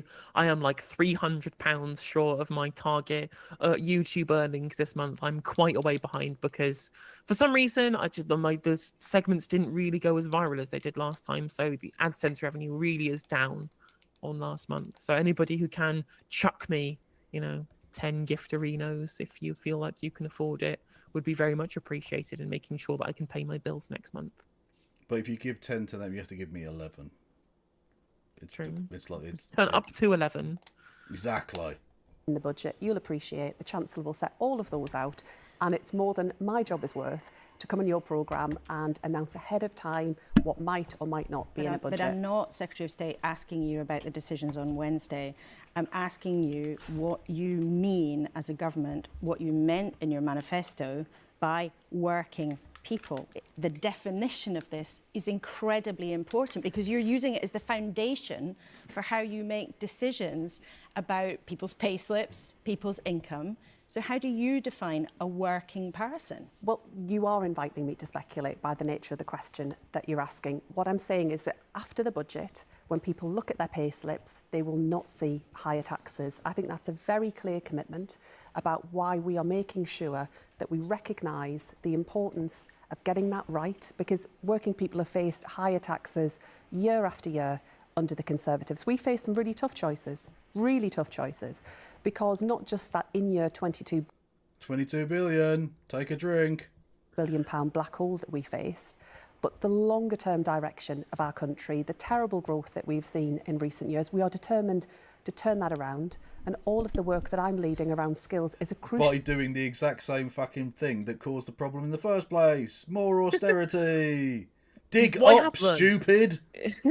What I have learned from this interview is, one, apparently the word sure has 2 syllables in it now. Apparently. Sure. Yeah, it's... I'm sorry? That's how they print it. Sure.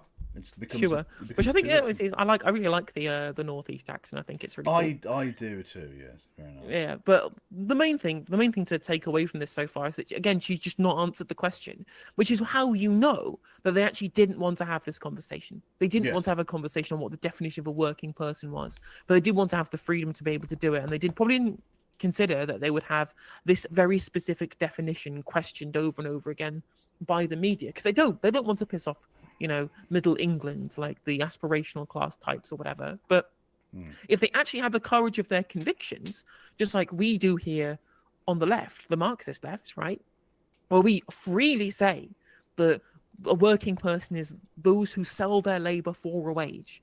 It is the employee in the employee-employer relationship, or indeed a sole trader, who they may own their own means of production, but they put all of their labor into creating commodities that get sold, or in creating a service that gets sold, right? You're not somebody who is making money just because you own a thing and then getting paid either rent or capital income from those things. Capital and rental income is different from labor income. That is the very specific definition that we make. It's not even Marxist. It's David Ricardo.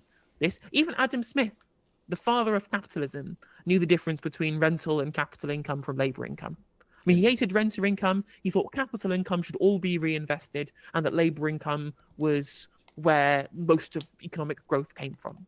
Yeah. That is how Smith, the grandfather of capitalism, The Wealth of Nations is a Bible of capitalism, the foundational text. And even he knew the difference between labor and capital income. It's liberal economics understands it as being different parts of the production function, the basis on which we understand commodity production. So anybody who disagrees with this doesn't understand capitalism. Right? It's a very basic thing.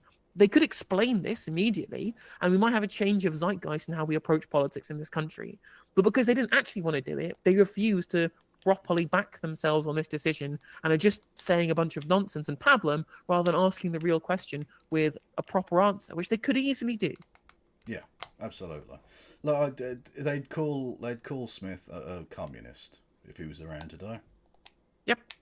And probably say he was a Czechoslovak spy, I imagine. Yes. Also, another conversation I didn't want to have this week was about slavery and reparations, and that was very funny to see everyone in Britain squirm. Lovely stuff. Crucial part of how we back businesses, how we get growth back, and how over time that allows us to invest more in our public services to break that doom loop that you described of ever higher taxes on working people and lower growth. But forgive me, I'm not asking you about the details of the budget. I'm asking you what... She's Paxmaning! No, I didn't ask you if you threatened to overrule. I mean, she's absolutely right to do so. She's not answering the bloody question. Yeah. A very easy and simple question that they could answer if they wanted to. Yeah. But again, just in typical Labour fashion, again, with the next election, almost 5 years away, they could get away with some short-term electoral downswing by pissing off a very tiny sector, very, very loud, but tiny sector of the electorate. Yeah. Those with rental properties or those who own small businesses, whatever, not a particularly huge sector of the electorate. They could make these people angry for one budget and actually potentially, A, answer this question easily, and B, change our perspective on politics. But they're just not doing it. But they're just not doing it because they want to keep these people on board for some reason. Well, they're Tories. They're ideological about this. She definitely is. I think there are lots of Labour MPs who will vote regardless with the Labour government, but don't necessarily like it. I think there are a lot of people who voted for, the 2-child cap and the freezing grannies and all the rest of it, who don't like that. They had to go against what they believe. Whereas I think for Rachel Reeves, she's fine with it. She's a banker at heart. That's what she is. Labour means by a working person. Now, the Prime Minister's given one definition. I'm asking you what you mean by a working person. A working person is someone who derives their main income from going out to work. And coming out of this budget, people in that category will not see higher tax. Again, that's also not true, but not in the way that the right wing want to say. Like, it's people being affected by that fiscal drag, they're going to get fucked. Businesses getting fucked is fine. You can tax a leech as much as you like, because it's not a human.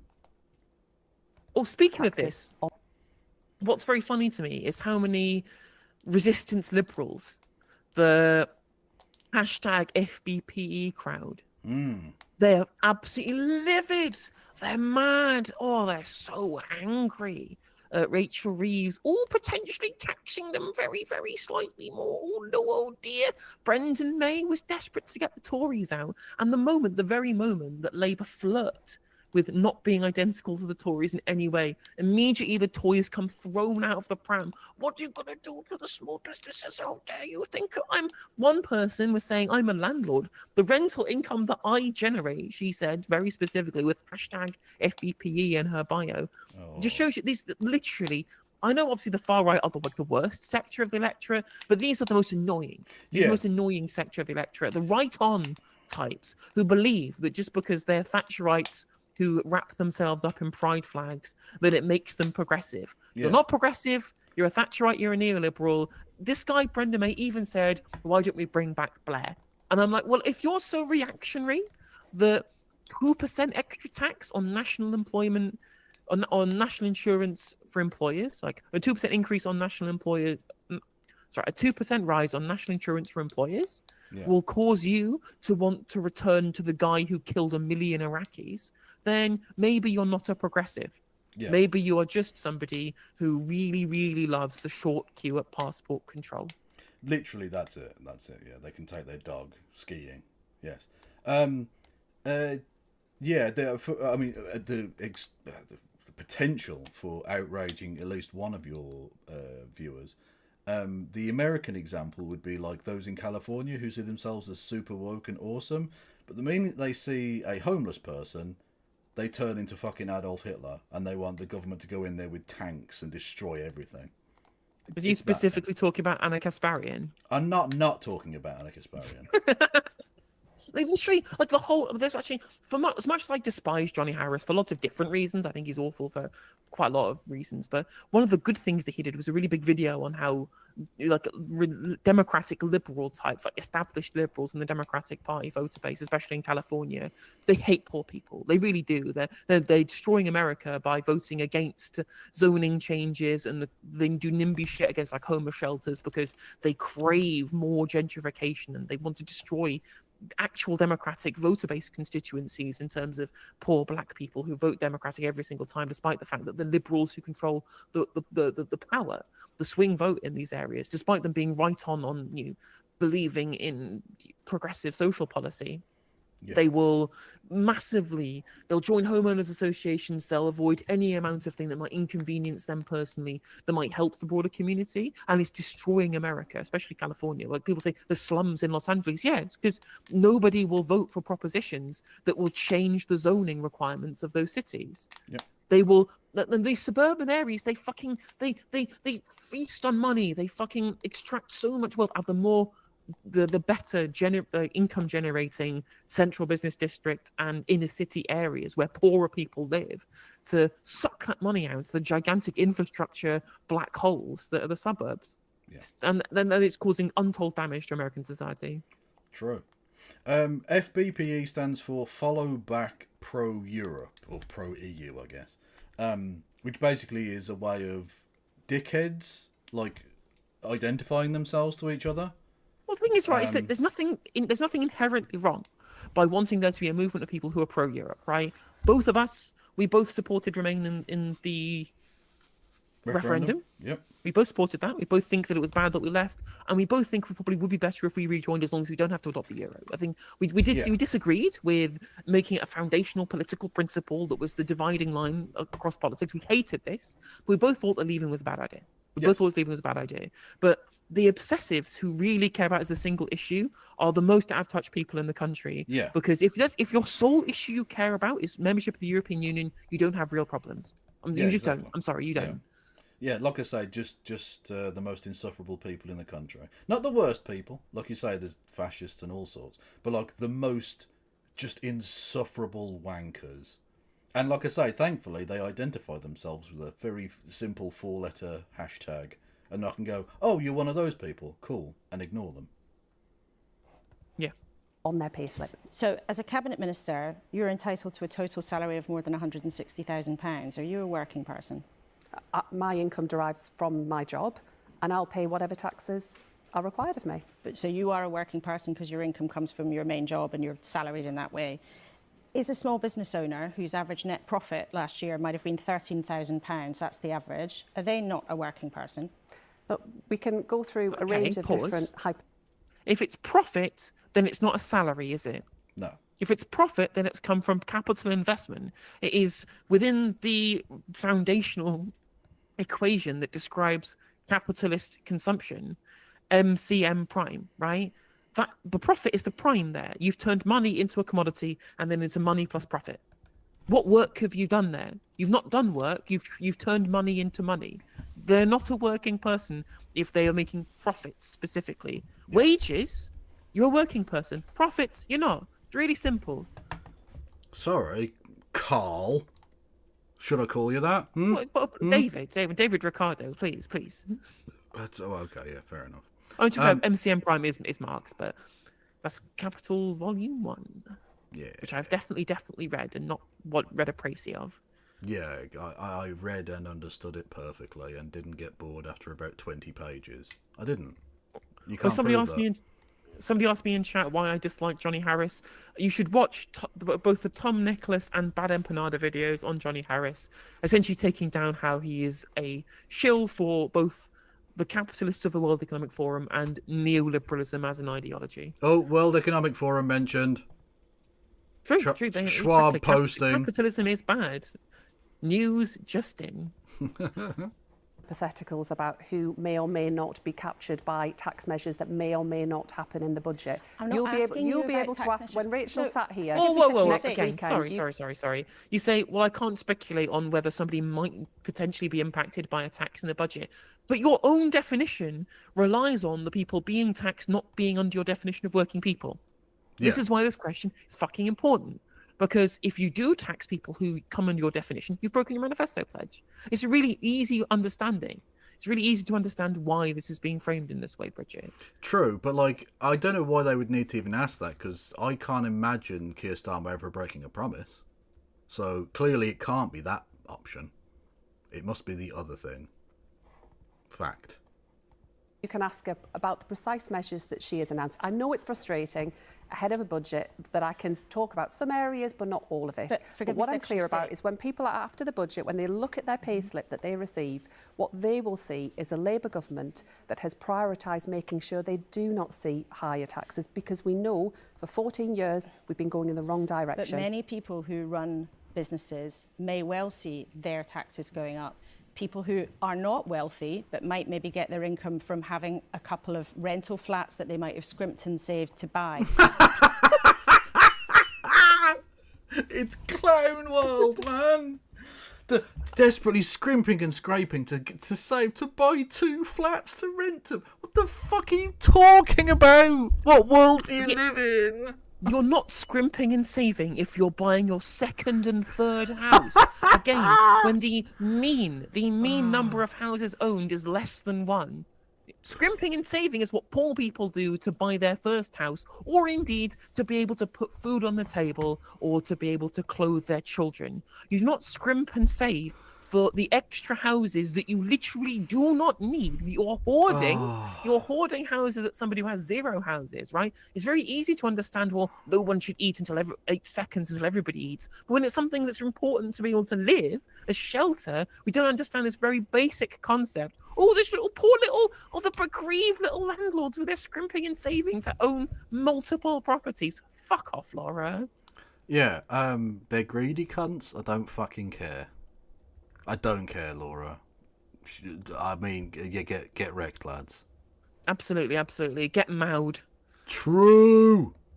People who earn their income in different ways, not from being salaried. Fucking 3 words. 3 words. That's a record, surely. Come on. Literally. Landlords earn nothing. Making and earning money are totally different. Landlords earn fuck all. They don't earn anything. Parasites do not earn, Laura. That's not true. Likewise. That's not true. Leeches earned that blood. How dare you? That's all I have to say. That's my contribution to the topic. I mean, maybe this is a very specific, definition that I'm using here. But for me, you earn money if you work hard. Yeah, exactly. For it. Yeah, you do. I mean, when they say they make money, they take money. That's what they do. Yeah. They don't earn anything. They don't create anything. They absorb. They are sponges. They take other shit from other fucking people that they need to live. Exactly. Like Kelvin Mackenzie of Justice for the 97 fame was out here saying that this Labour government is punishing anybody who's aspirational to try and be able to pander to the idol of society. Mate, landlords are the idlest fuckers in society, living off of other people's money. They are the ultimate scroungers, second only to the royal bloody family. They are the ultimate in scroungers who just sit on their asses, living off the hard-working paychecks of people poorer than them. No, there is nobody more idle than a fucking landlord. True, and by the way, having mentioned Calvin Mackenzie, he has to be one of the first. Like, I think I'm gonna have to have a lottery for the first 10 people in the trebuchet, and he has to be one of those 10. So you know what? If it's your lucky day, you might just be the first one in there, Calv. Just saying. And like, I know we believe in restorative justice on the left, but he has been so bad for so long, I think he can't be saved. No, it's absolutely. There's nothing that he could do to save himself. No, it's gone too far. When he literally, I mean, there's the famous Stuart Lee skit about his comments, like when there were sex workers that were being murdered in Ipswich, And rather than being outraged and disgusted that these murders were taking place, Calvin Mackenzie wrote a piece for the Daily Mail where he was annoyed that in some newspapers these people were being referred to as people who worked as prostitutes and not just whores. Hang on, wasn't this Richard Littlejohn? Was that Little John? Oh, I know, 'cause this was a Stuart Lee sketch, wasn't it? Or that was Little John. Apologies. No, yeah, that was a different person. Yeah, because he did the whole thing Mackenzie to be amending gravestones. Yes, Mackenzie was the editor of the Sun with The Sun, the Truth headline. Yes, thanks. Exactly. The real fucking scum of the earth. Yes. But not that Keir Starmer thinks so. Very happy to write for the Sun. Scumfuck. May see their taxes going up. And I'm not asking you to tell us what is in the budget. You are asking me to speculate because that's hypothetical. Next weekend, after the budget, when Rachel Reeves, the Chancellor, is sat here, you can cover all of that. What I can say again, I can't wait for the budget to happen just so these fuckers can't dodge. Exactly. Today, the clear direction that we have set out as a government is that we hold to our manifesto commitments not to increase VAT, national insurance or income tax on working people, and they will see that after the budget. Other measures, tax and spending, matters for the Chancellor, I'm afraid. I'm going to try one more time. Is the owner of a small business a working person? We can keep going around it. I didn't ask you if you did overrule him. I asked whether you threatened to overrule him. Fuck me. It's good. It's finally good we're getting, again, Laura Koonsberg doing some journalist impressions, but it's very weird how these non-answers were never so accurately winkle-picked. Yeah, exactly. When she was doing it with the Conservatives, how Robert Jenrick could just go like, I didn't actually care. Well, I mean, there was nothing about we would just ignore this discussion around the Mickey Mouse painting that I painted over, right? But I wanted to. We have a problem with people posing as asylum seeker children. Yeah. He didn't want to go. Well, how does that affect whether or not there's a Mickey Mouse mural? Well, because it didn't answer the question. Yeah, my favourite one from Adolf Partridge this week was him literally saying that OAPs were waking up with migrants in their bedrooms. What? Did you see that? I've got the fucking clip bookmarked. Yeah, he made some absurd claim. Hang on, I want to get the wording right. I wouldn't want to misquote Bobby J. Where is he? Got to scroll through tons of shite. Where are we? There was also Jess Phillips basically saying, "Can you stop bringing up dead Palestinian kids? It's ruining the vibe."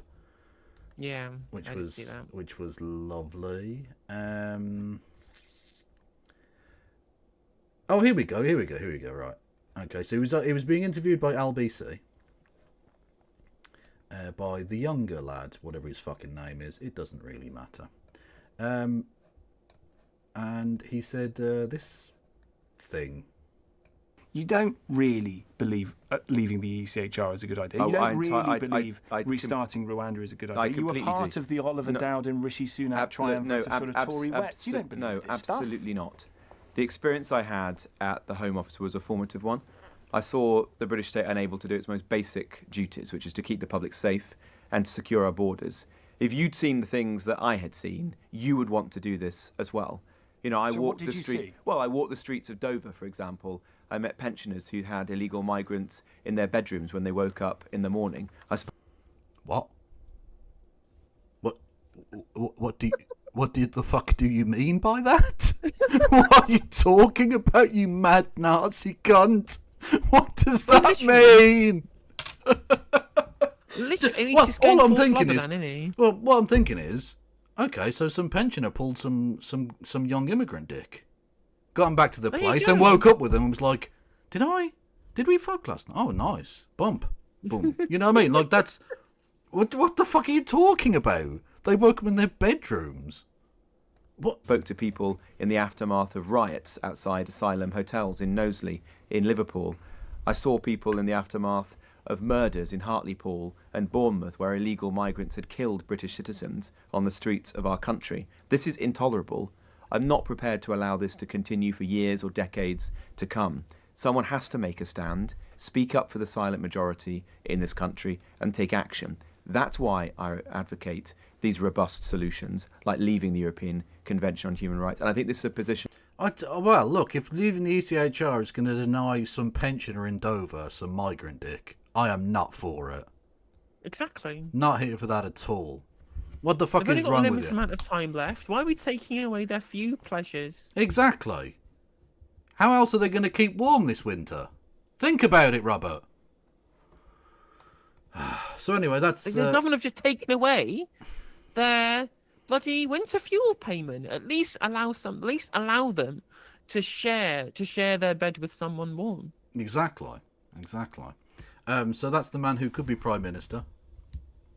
That's technically possible. He could be. He won't be, but he could be. Making up stuff about migrants in pensioners' bedrooms. Yeah. Brilliant. Well, he's saying he made up stuff about what the British Army were doing and got called out by Tom Tugendhat. And then this brazen lie, just become totally brazen lie, that if it was even remotely true, would also be compromising kind of British security interests, right? So it's terrible whether it's true or not, although it's obviously bollocks, right? Any questioning from the media at all about this? No, nothing at all. That's fine. Also, Tom Tugendhat took it very personally because one of the people that was featured in that video where he was saying, like, oh, they're killing terrorists instead of taking them hostage or whatever, taking them prisoner, was one of Tom Tugendhat's former comrades. Yep. He'd fought he'd killed brown people with him in the army, and now was being smeared by this fucking piece of cock cheese. Like, brilliant. Thanks, Bobby. You're doing us a fucking sterling one. Loop. And I appreciate your frustration. I would love to come and say, here's all the measures, line by line. I would love to That's come. not my job, however. That's for the Chancellor. She'll address I think it's every our viewers question. who will be frustrated. Well, they Secretary of haven't. State. I can get that, and they haven't got long to wait. The budget's on Wednesday, and the Chancellor can address that with you directly. But do you accept that what is running through Labour's programme here in terms of economics, that you are making a distinction between what people earn and how people earn it? That's what is running through this right now. You are shifting things so that people who that's a good thing. That's a good thing to do. Yep. It is indeed good to separate people by how they make their money, whether or not they're economically productive or not. Like, I don't think that there is anything necessarily virtuous about capital investment, but I can understand that it's necessary within capitalism to creating growth and creating wealth. In the same way that I would, in labour, very incredibly important, as no production is possible without somebody labour. You can invest as much as you want, but you've not got somebody to do the work, nothing gets created, no commodities, no economic growth, no prosperity.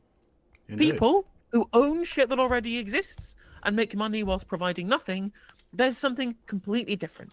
Rentierism as a concept is parasitic and extractive and completely and totally unproductive and idle. Yep. Yes, of course, we should be talking about the difference in how people make money. We used to talk about this as a distinction forever until 1979. Yep. And suddenly we stopped talking about it. The idea that it's beyond the pale that they might seek to change that discourse somewhat. Not that I think they even want to. They've been forced to by their own kind of rhetorical maneuvering pre-election.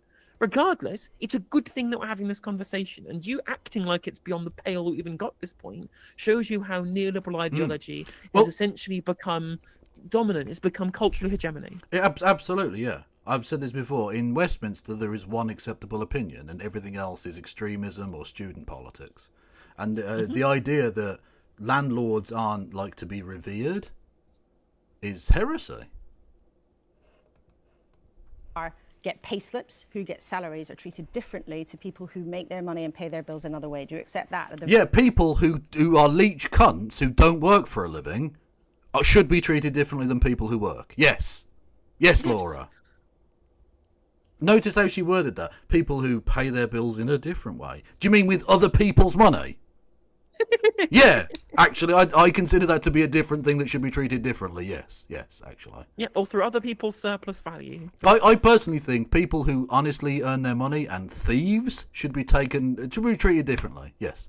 Exactly. Like, imagine if you tried to say this about drug dealers, right? Exactly. They're just paying their bills in unorthodox ways. It's fine. What's wrong with that? Perfectly like normal. They always say, we need to stop the drug trade. I'm like you're shitting on a small business owner. Exactly. He's working with tight margins. Heroin is not very expensive. Okay? These people are working with tight margins of profit. They're feeding families and making sure that other people's and making sure that the people who take the heroin don't need to buy food, because you never see a fat heroin user, do you? Just saying. So it's helping with the cost of living crisis, and you people want to shit on an entrepreneur, a wealth creator. Exactly. They're creating the wealth. Mad shit. The very least. Yeah, we are looking at how we make sure that there are fair choices across the board. That is what Rachel Reeves is considering. But these are tough choices, very difficult choices. And this does, I'm afraid, take us back to the inheritance of this government. £22 billion black hole, major challenges. They just say it like we're supposed to give a fuck. $22 billion billion pound black hole. Okay, but you're the government. Like, just fucking deal with that. We're a £1 trillion economy. We can actually deal with that relatively straightforwardly. But you've gone, no, I'll tell you what, I'll fix it. Making people pay more for the bus.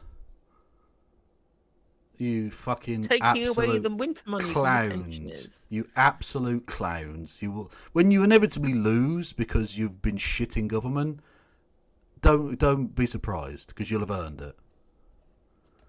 Whether it's in our hospitals, our schools, our police, you name it, challenges right across our public services. But what we have done as a government right from the start is make a different set of choices about what we prioritise. So in education... We've mainly prioritised tickets to the football and Taylor Swift concerts. So... Did you see Rishi Sunak going to many Taylor Swift concerts? No, you did not. Fact. For example, the last government were presented with the Teachers' Pay Award. They got that report, they put it in a drawer, they walked away and they called an election. They left us that choice to make. We decided that our teachers deserved a pay award. We were able to do that. But that has meant difficult choices across government in order to do it. But that is the difference that you will see with the Labour government, that your viewers will see, how we prioritise health and education and make sure that we do fix those foundations of our country, because for too long we've been held back. And the choice at this budget is around investment or decline. And the change to the fiscal rules, what I'm setting out to do... And they have chosen decline, unfortunately. What's funny to me as well, that she's essentially already admitted that the 22 billion black hole is nonsense. Yeah. Because she said, well, we chose to give the teachers a pay award and we were able to do that. Hang on a minute. You included the pay awards for public sector workers in the 22 billion black hole under the kind of ostensibly, because you were forced to by the independent pay review bodies. And I'm like, well, no, hang on a minute. No, we can all agree that it was good. I mean, we all think that it was good that you increased the salaries for these people, but then it's not part of a black hole, is it? That was a political choice that you made on the back of doing austerity in another department or whatever, or taking away the winter fuel allowance, which is, again, a hole that you're now digging for yourself, because people are starting to say, well, they're paying doctors and train drivers and teachers out of our winter fuel payment money. And you could have just increased capital gains tax. Apparently they might theoretically do, but they should have done that after the budget, so it was obvious, rather than doing your first act in government as taking away money from old people and giving it to public sector workers. Yeah. To our school rebuilding programme is that this Labour government chooses investment. Well, let's then come to your job. As you said, the no, Chancellor it's too late. It's too late. I already did the joke about decline. You can't takesies backsies now. No. Next week, but viewers will also notice that on a question of principle about whether a small business person is a Jesus working Christ, person, she's when still you said going. as a member of the cabinet you are a working person, people will again, she never ever pressed them on austerity. Never. In 15 fucking years, she never once went, actually, are you okay with killing old people or killing disabled people? Are you okay with it? Are you okay with people turning up with starvation symptoms in hospitals in Britain in the year 2027 or 2017? Yeah, is there even a black hole? Should we care about the black hole? Why are you talking about this in this way? You know. Yeah.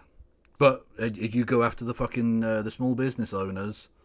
Ooh, well, again, the petite bourgeois of Britain have a collective meltdown. Yeah, because they're rich and powerful and own things, so they matter. Notice that. Have you noticed though, people on benefits don't tend to own many newspapers? Exactly. Just saying. Very few old people on pension credit, or just above the threshold for pension credit, has bought Keir Starmer any football tickets recently. True. And you know what? They they didn't play the game, did they? The pensioners should have clubbed together and gotten him a box at Arsenal, and then maybe he might not have frozen them to death. But they didn't. And that's the lesson for you kids. Be corrupt. And perhaps remark that that's something, as you said yourself, might be frustrating to them. But let's talk about the Department for Education, where you're responsible for schools and also children's social care, which you alluded to. And as we did with the Health Secretary last week, we want to try and have a progress check on some of the things that you promised. So when will you be able to keep your promise to have 6,500 more teachers in England? So we've already got that work underway. The pay award that I just talked about, I think, is a really important demonstration of how we value and respect. Okay, but how does that create 6,000 more teachers? Where does that come from? Well, this was the problem all along. If you're going to be cracking down on migrants, where are these people coming from? Because we're not training our own. You won't even fucking reintroduce the nursing bursary, for fuck's sake. Which no one opposed. No one thought that was a bad idea. And you're not even going to bring it back. Fucking idiots. And we have not only they're getting, we want to reduce immigration, which is a good pool of people. We have low unemployment in this country, and of course we need to get people who are currently off work sick because of the NHS views. We need to get that sorted. But what was about AI in the NHS and firing West Street out of a cannon? We should be fair based. Thank you very much for that suggestion in the ideas for change box on the NHS website. But that's going to involve lots of large scale investment in the NHS. Now, thankfully, it looks like one of the very few budgets to be increasing is going to be the healthcare budget. Well, but how much of that's going to be fucking private companies? I did also cover the funny nonsense of people responding to the NHS consultation thing, and some of the suggestions were brilliant. Invade France and nick all their stuff was one of my personal favourites. Change the NHS's name to NHS McNHS Face was also quite nice. The British public were never given an option to be able to just write anything. Will write crazy, dumb shit. And I'm here for it. Our teaching workforce, because they are absolutely crucial to our children's life chances. So that work's already underway. So we've done the pay. So this is over the course of the Parliament that we make this commitment. We started that work. The pay award is crucial. But I know for lots of teachers who'll be watching this morning, pay is important, of course it is, but it's about the wider terms and conditions and the pressures that they're under. And that's why I have asked for greater consideration to be given to more flexibility. We see lots of women in their 30s and 40s, for example, leaving teaching because they find it hard to combine work and family life. But there's much more besides. It's about the wider pressures our schools are under, and that's the job of government to take action on those areas like child poverty, like mental health, that actually teachers say has a big impact. But when it comes to that target, I think what you said there is people are going to have to wait till 2029. You said to the end of the Parliament. So is that the target? People are going to have to wait till 2029 to get those 6,500 extra teachers that you promised in the election? No, we've already, as I say, that work is already begun. By when will you keep that promise? As with our other commitments in our manifesto, they are for the duration of the Parliament. Yeah, she literally already fucking said that, you dopey bastard. She literally said, over the course of the Parliament. So, at some point between now and the end of the Parliament is the answer to your question, which you've just asked again. Are you now addicted to just asking the same question over and over again, regardless of whether it's worthwhile to do so or not? Fucking hell. So, but that work is underway. It's urgent. It's absolutely urgent because we've got too many children who do not have specialist teachers at the front of their classroom. Colleagues are having to step in to cover them. But where it comes to maths and science, for example, especially in communities, disadvantaged communities, they're most badly affected by those lack of subject specialists. I have to scroll back and check my thing. Someone said, in response to me saying, did you see Rishi Sunak at the Taylor Swift concert? No, you didn't. Someone said, even if he was there, you wouldn't be able to see him. And that's true. He'd get lost in the crowd. He would. Very true. He's very, very small. 5 years. Okay. This month, on a different issue, you said that the parents of kids with special educational needs should be patient. Now, we know from our viewers, a lot of them will actually believe that they've been pushed way beyond their patience already. There was an Wonder why? What happened in the last 15 years that you didn't cover to do with people with disabilities? Anything you wanted to maybe cover at some point in the last nearly two decades, Laura? Very little scrutiny of the impact of austerity budgets on people who are disadvantaged, like the disabled, during the entirety of the Conservative government. No, it's only been in the last 3 months that the disabled have had it rough. Clearly.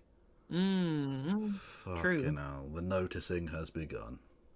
Absolutely scathing official report this week about the state of special education.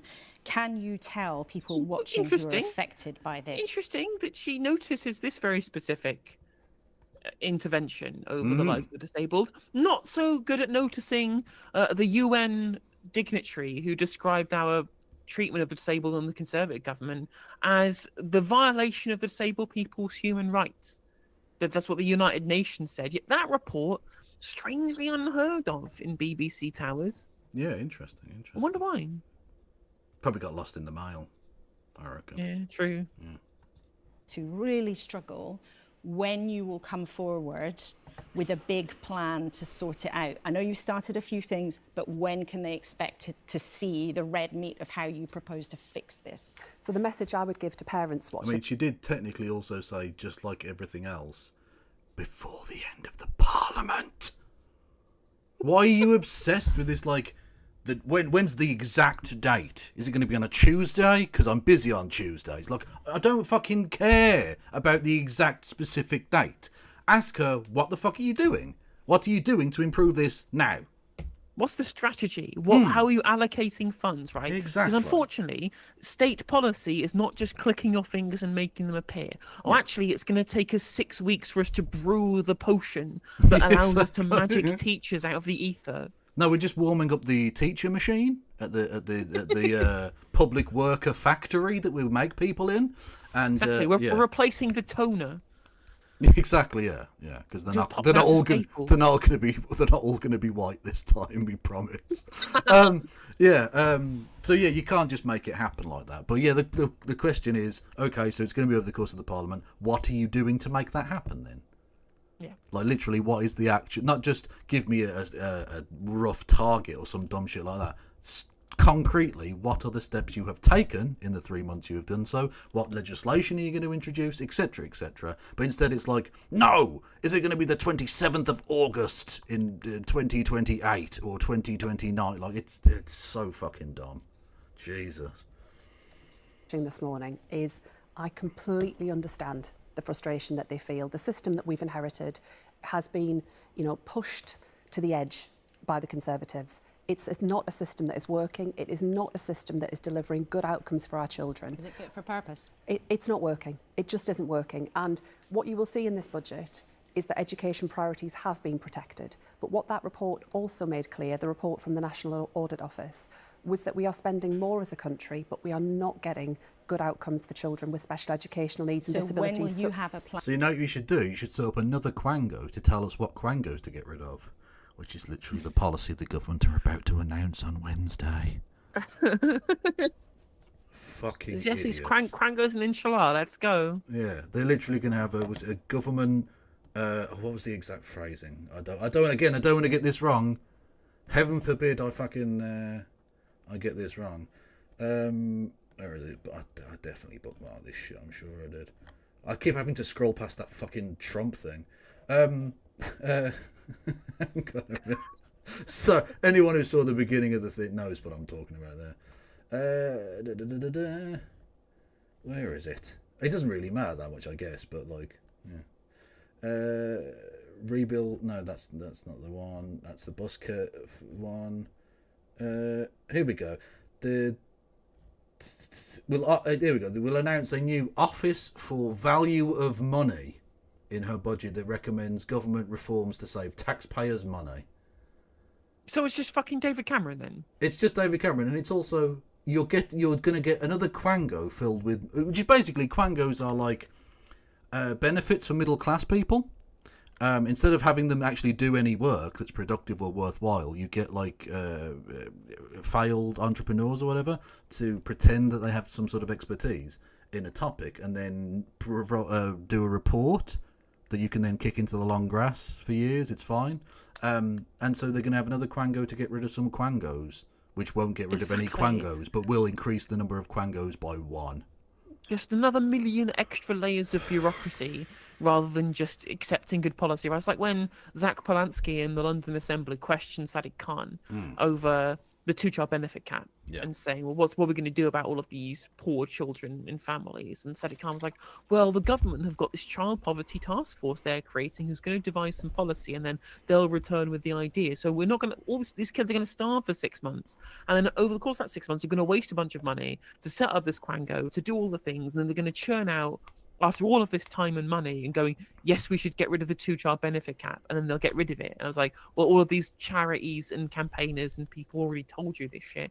Now you've wasted money and time, and all of these people are still poor. Exactly, because you've not done it. Yeah, exactly. So and just furthering the poverty, because it's not like even when they get rid of it, it's going to like make these people not poor. It just means they're not going to be as poor. They're not going to be literally on the breadline. So, like, they're still going to be poor. It's just the extreme poverty that you're putting them in will continue longer than it needed to, while spending significant sums of money, again, on middle-class people to tell you a thing you already knew and wanted to do, or didn't want to do, or whatever, you know. It's the tides of technocracy. It's what it is, right? Yep. It's that we can't be bothered to actually take a position or have an ideological principle or have any kind of ethical backing for anything we believe. We're just going to say we have a plan to let some experts tell us what we should do, and let them take the flak if it goes wrong. Yeah. That's it.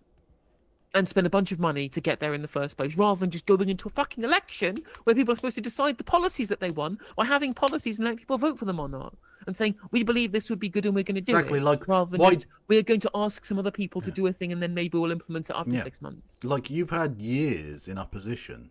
Why don't you already have a policy? Why are you now getting into government and then setting up a thing to maybe come up with a policy?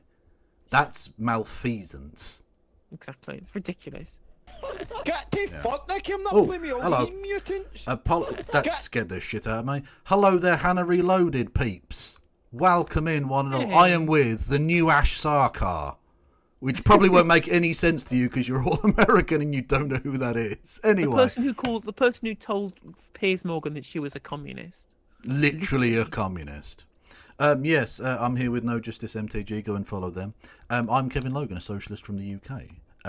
You can hit the follow button. We cover all kinds of mad shite. We'll be covering the US election as that builds up. Apologies to the one viewer in your chat who didn't like that. I don't know why I keep picking on that person. They're probably very nice. Anyway, at the moment we're watching the current British Education Secretary lie. So hit the follow button for more of that. Everyone go and follow Hannah Reloaded as well. Do it. Plan, because that's what people want to know. They want to be able to hold you to what your plans actually are. When will they see your plan? I understand that people want to see action as quickly as possible. That's why I have taken steps to invest in more early speech and language support within our primary schools, why we've launched the curriculum and assessment review in terms of what our children are taught at school. But the wider system overall, of course, I want to work as quickly as I can to set out a plan for change and for reform. And I do urge patience, because whilst I recognise that for lots of parents, the system and children, the system just isn't working at the moment. If we are to embark on a bigger programme of reform, and I do believe that is essential, then I think it's also crucial that we get it right. And that's why I've already begun that process of listening to parents, to children, to staff, visited lots of schools that are already doing really great work around more specialist provision. But you won't put a date on the bigger. Oh, for fuck's sake! The date is I mean, unless you have a very specific time-dated thing, like you have a sunlight clause in a piece of legislation, or it's like specifically about the end of the tax year, so there's like a specific, you have to have it done by that date. The date is the least really relevant thing. I'd rather they spend an extra 18 months getting it fucking right, so that we educate a generation of kids properly, and fund it properly, and do it properly. So I don't really care at what point during the thing it happens. Why hyper focus on you can't set a date for X, Y, and Z? It's so if they don't meet that, you then get to do a gotcha journalism. That's pathetic. it. That's exactly it, right? It's so like brazenly self-serving as someone who requires clicks and virality as journalists do in a ad-dominated universe. It's how our jobs work, right? Yeah. As YouTubers and Twitch streamers. And it's so brazenly self-serving. They go, well, I don't actually care about the utility of the policy. I don't care about informing the public and having the public understand your position. All I care about is being able to have something I can refer back to be able to have my moment as a journalist. Yeah, it's fucking shit. It's shit journalism, as always. It is. Gutter journalism. Yeah. And I wouldn't mind, but like, there's so much actual meat and substance that you can criticise this shithouse government for. They've taken a landslide victory and turned it into utter hatred in 3 months. Yep. And yet their criticisms are, you went to a Taylor Swift concert and you won't name the exact date upon which the technical provisions of such and such a thing on the education department. Like, what the fuck is this? They took 4 million fucking quid from a hedge fund to not do anything green. And when they come up with a policy that's, I'm not going to do anything green, you just go, never mind. What exactly. I'm going fucking insane. What is this?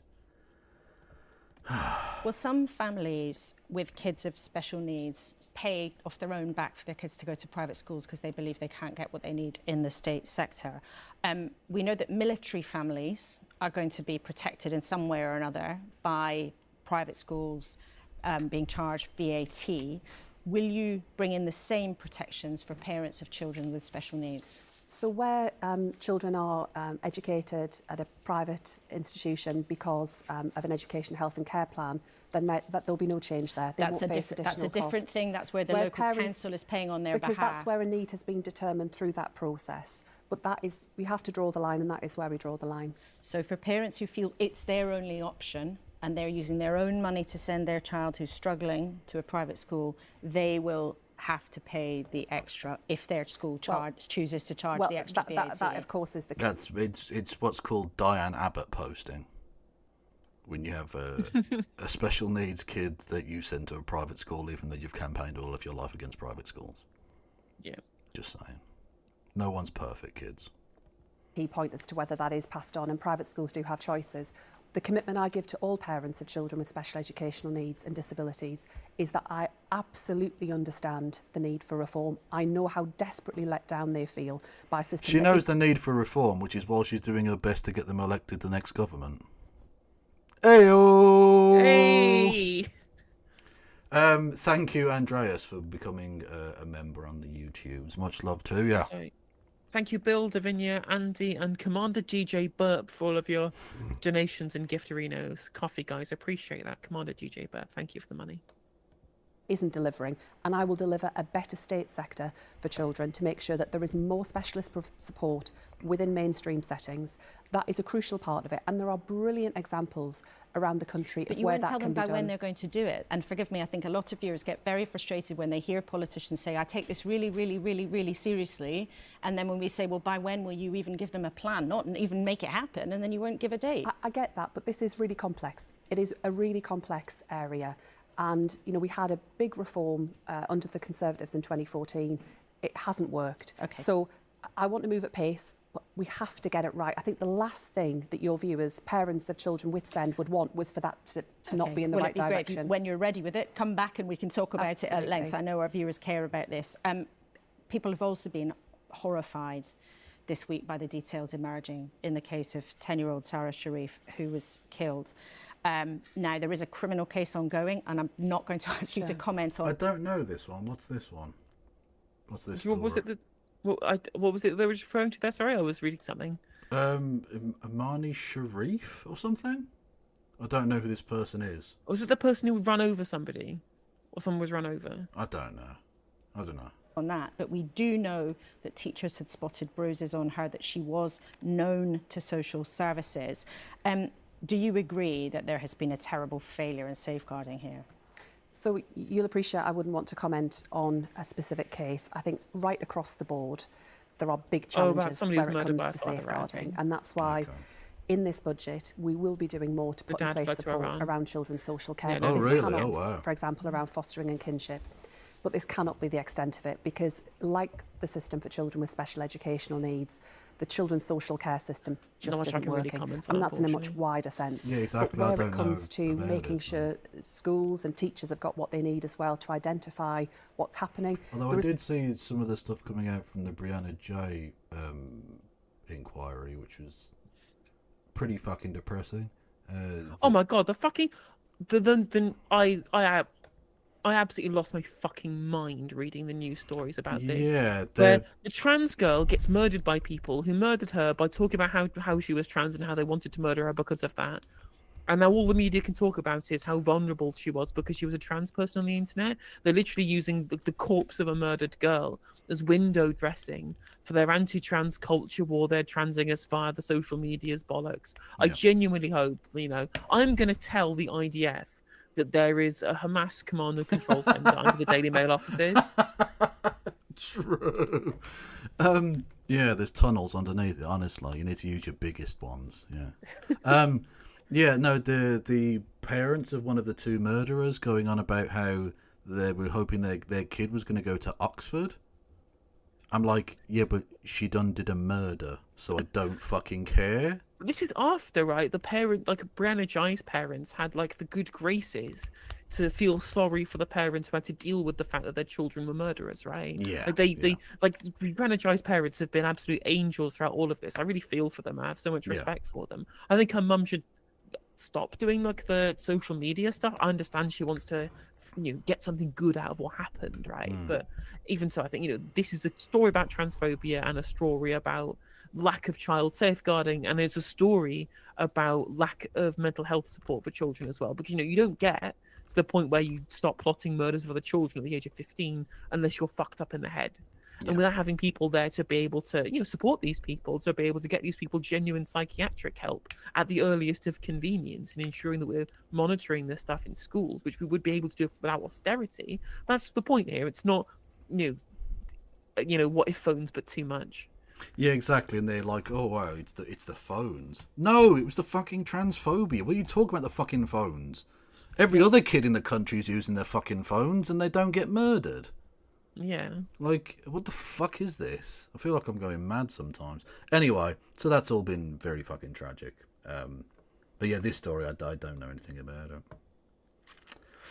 There's also a question, increasingly, of visibility of children. So whether we know where they are and what's happening in their lives. And that's why we will legislate for a register of children not in school, because there are real worries there about that lack of visibility. Yeah, that should already be a thing. And knowing whether they're safe. That these cases sadly come up time and time again, whether it's Arthur Labinho Hughes, 1-year-old Star Hobson, children who were terribly let down. Is it your belief that social services ought to be more proactive, perhaps even to remove children from risky situations more quickly? There are difficult decisions. Good night, Fogel. There are sadly many occasions where social workers working on behalf of government, the state, have to step in to make sure that children are protected. And sadly, as you say, we have seen and continue to see terrible, terrible cases of that kind. What I do think needs to happen, though, alongside that, and there will always be cases where the state has to step in, we need to do a lot more when our children are younger, and we need to put in much more support around families, because sometimes problems do escalate and the situation does get worse. And we have seen a steady erosion of that family support services. That it will take us time. I would love to go faster on some of this. I absolutely would. But there is lots that we can do right now, and I think recruitment of social workers too. We've got really big gaps across the country, and that is a part of it. And there are a couple of other things I want to fit in, but just very, very briefly, the previous government was considering giving schools a power called being a legal safeguarding partner, so they have more responsibility for protecting children. Would you consider that? We are bringing forward a children's wellbeing bill that will look at a range of issues, and we're considering this. And another thing the Children's Commissioner for England has said recently is that England should follow Scotland and Wales by banning smacking. And your department said it's considering it. Do you think that should happen? Is it a good idea? We are considering it, but this is not an area where we intend to bring forward legislation anytime soon. But is it your view that it's a good idea? Over the years, I think I'd be keen to hear from the Children's Commissioner and from others about how this would work. Smacking is is physical abuse. It should be banned. Yeah. Yeah, agreed. I'm open-minded on it. It's not something we intend to legislate on, but I think we do need to look at how we keep children safe. I mean, the measures that we'll be setting out in the Children's Wellbeing Bill, which we're bringing forward by the end of the year, I would hope, will address many of those issues around children's social care, around keeping children safe. So there's a lot that we can get on and do now. I think having a conversation about that wider issue is something that we would need to take time and care in order to get it right. Okay, and just lastly on a completely different issue, a video emerged yesterday appearing to show one of your fellow Labour MPs, Mike Amesbury, shouting and swearing at a man lying on a pavement during what seems like a pretty terrible disturbance in Cheshire. The police are looking into... Are you not going to mention the punch? The shouting and screaming was not really that big of a deal. It's the physical assault was the illegal thing he did, where he physically assaulted a person. Lamped him on camera. God, she's the worst journalist. You can't even describe a fucking street fight properly. The fuck is wrong with you? Reports of an assault. Are Labour going to suspend the whip from him while they work out what happened? So Mike Amesbury has himself gone forward to the police. The police are now investigating the matter. Oh, the punch vid came later. That's important. They're allowed to get on and do their job, and there's not much more I can say at this point. But should he be suspended at least while this is sorted out? Because if something like that happened, do you really want someone who's involved in that sitting on the Labour benches? Is it not better to suspend him while they figure out get to the bottom of it? Mike Amesbury is cooperating fully with the police. He's gone forward himself to the police, and it is right that the police now look into this matter, investigate and decide what action, if any, is required. Okay, Secretary of State Bridget Phillipson, great to have you with us in the studio as ever. Thank you very much indeed for answering. I was about to say, did she answer a question? I don't remember her actually saying anything.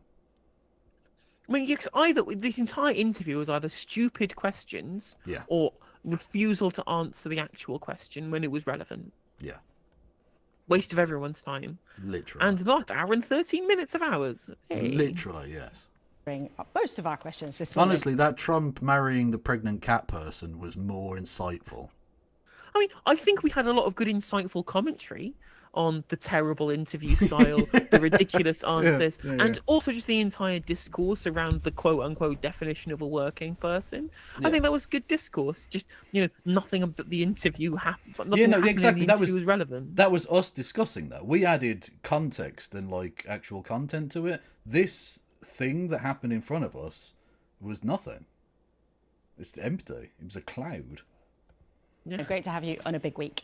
Well, let us know what you think. Email us at koonsberg@bbc.co.uk. I am Serafina, or if your social media... What's that, sorry? So Serafina in chat was asking, can teachers spank students? I was like, no, let's talk about parents. Yeah. Oh, no. Teachers haven't been able to physically abuse children for many years now. 1986, apparently. Yes. Although I always found it interesting dealing with older teachers when I was growing up, because I was they'd have been around back when that was still a thing, and so you could tell the ones that used to physically fucking harm kids, because they'd get so annoyed and frustrated that they couldn't do that now, and they just had to shout at you. Yeah, absolutely. On a different topic, this came across my screen when I was browsing Twitter whilst fucking Bridget Phillipson was yapping on. She's a yapaholic and a capaholic. No, sorry, I'm still going to stop quoting Phasma Payman, I promise. But did you see the video that was going viral, Kev, of a protest outside a Jewish community centre? I did, yes. And I was like, this sounds a bit anti-Semitic. This sounds pretty bad if they're just using a Jewish community centre as a venue that they're going to protest about Palestine when Israeli policy has nothing to do with the Jewish community in Britain. Yeah. And then just 30 seconds of looking through Twitter educated me that this was a venue for a conference which was being organised by the Israeli newspaper Haaretz and was being attended by the instigator of one of the Lebanon wars, Ehud Olmert, other members of the Israeli Knesset, and Tony fucking Blair. And this little fact about the conference was being protested, not the Jewish Community Centre, the conference that was being protested, just escaped all the people sharing this, claiming it to be anti-Semitic protesters, right? Or they just missed out this really key important fact of the fact that a former Israeli Prime Minister and a former British Prime Minister were both in attendance at this venue. They would just slip their mind completely. Why would you mention that incredibly relevant piece of information, which would make the protest not only not anti-Semitic but perfectly reasonable, actually? Yeah, exactly. It was honestly, it was ridiculous. Again, the level to which these people will just ignore really important information, just lie. Clicks. That's a lie. Essentially, yeah. You're lying by omission, completely and utterly. Yes, because I saw that and thought that's a bit weird. I'll look into that later because I was watching football. And I thought, well, he probably won't be as bad as it was. But yeah, that context is, I would suggest, is quite important. Yeah. It's like incredibly important context, right? You know, because they made it sound like they were just like outside of a synagogue going "Death to the Jews," when obviously that's not what was happening. Exactly. Like I pointed this out to someone, and he said, "I don't think it's not protesting Tony Blair to say Intifada revolution outside a Jewish community centre." And I'm just like, it's just blatant racism. And I'm like, well, hang on a minute. Would you think that people who are being subject to apartheid shouldn't revolt? Also, resist? Famous Jewish man Tony Blair. Exactly. Who last time I checked was still a Catholic, actually. Yeah, 100%. And let's be honest, probably still blames the Jews for the whole death of Jesus thing. He's one of those. You know he is. Yeah, like, so obviously Tony Blair isn't Jewish. One of the members of the Israeli Knesset who's going to the event, well, the headline speakers at the event is Ayman Odeh, who's the leader of Hadash Tal, who's a fucking Israeli Arab. Yeah, it's the fact that it's an Israeli event. Yeah, it's hosted by a war criminal. That would be an issue that I think people ought to be able to protest. Yeah. The thing is, this misinformation, this deliberate and pernicious misinformation spreads everywhere, right? So I was doing a debate on TikTok. One of the people from Turn Left, Cal, was doing a debate, and I was just scrolling my feed, and it came up, and there was this pro-Zionist person there. So I was like, I'll jump on and I'll have a debate. And we were having a discussion about the anti-Semitic nature of the Palestinian protests, right? And this guy brought up the fact that there was a very similar protest outside a synagogue somewhere in America. And they just seen this headline about a synagogue protest and just said, this is anti-Semitic, it's clear anti-Semitism, without bothering to look at the context, because of course, not just people on Twitter or people on social media who are obscuring the important context here, but the actual reporting in the headline didn't include the context either. And as Ruben points out in chat, they were fucking selling land in the West Bank. Yeah. They were committing international crimes inside this synagogue. Yep. And this really important piece of context completely whitewashed away. And this propaganda spread so far. This person who was arguing on TikTok, in good faith, I don't think they were in bad faith, but they just absorbed in misinformation without properly scrutinizing the source that they were using, just didn't know that international crimes are being committed, right? Yeah. Unironically, using places of worship as a human shield for their crimes. Yeah. Unironically, that's what they're doing. Yeah. To try and give the illusion that the protests are being done against the religious institution instead of against the act that's being done there. In the same way, right, that, say, for example, it was correct and the IDF weren't lying that there were weapons caches or that there were, Al-Qassam brigade detachments using mosques, right, in Gaza as a place where they were engaging in war actions from, right? I'm not saying whether this is true or whether it isn't. This isn't, the IDF have lied about this before. Hamas have used mosques before, right? This is up in the air. But just for example, for the sake of argument, let's say that this is true. The IDF's response would be, well, we don't want to attack this mosque, but they're using the mosque as a place of war, and therefore we need to attack it for military reasons, right? And that is allowed under international law.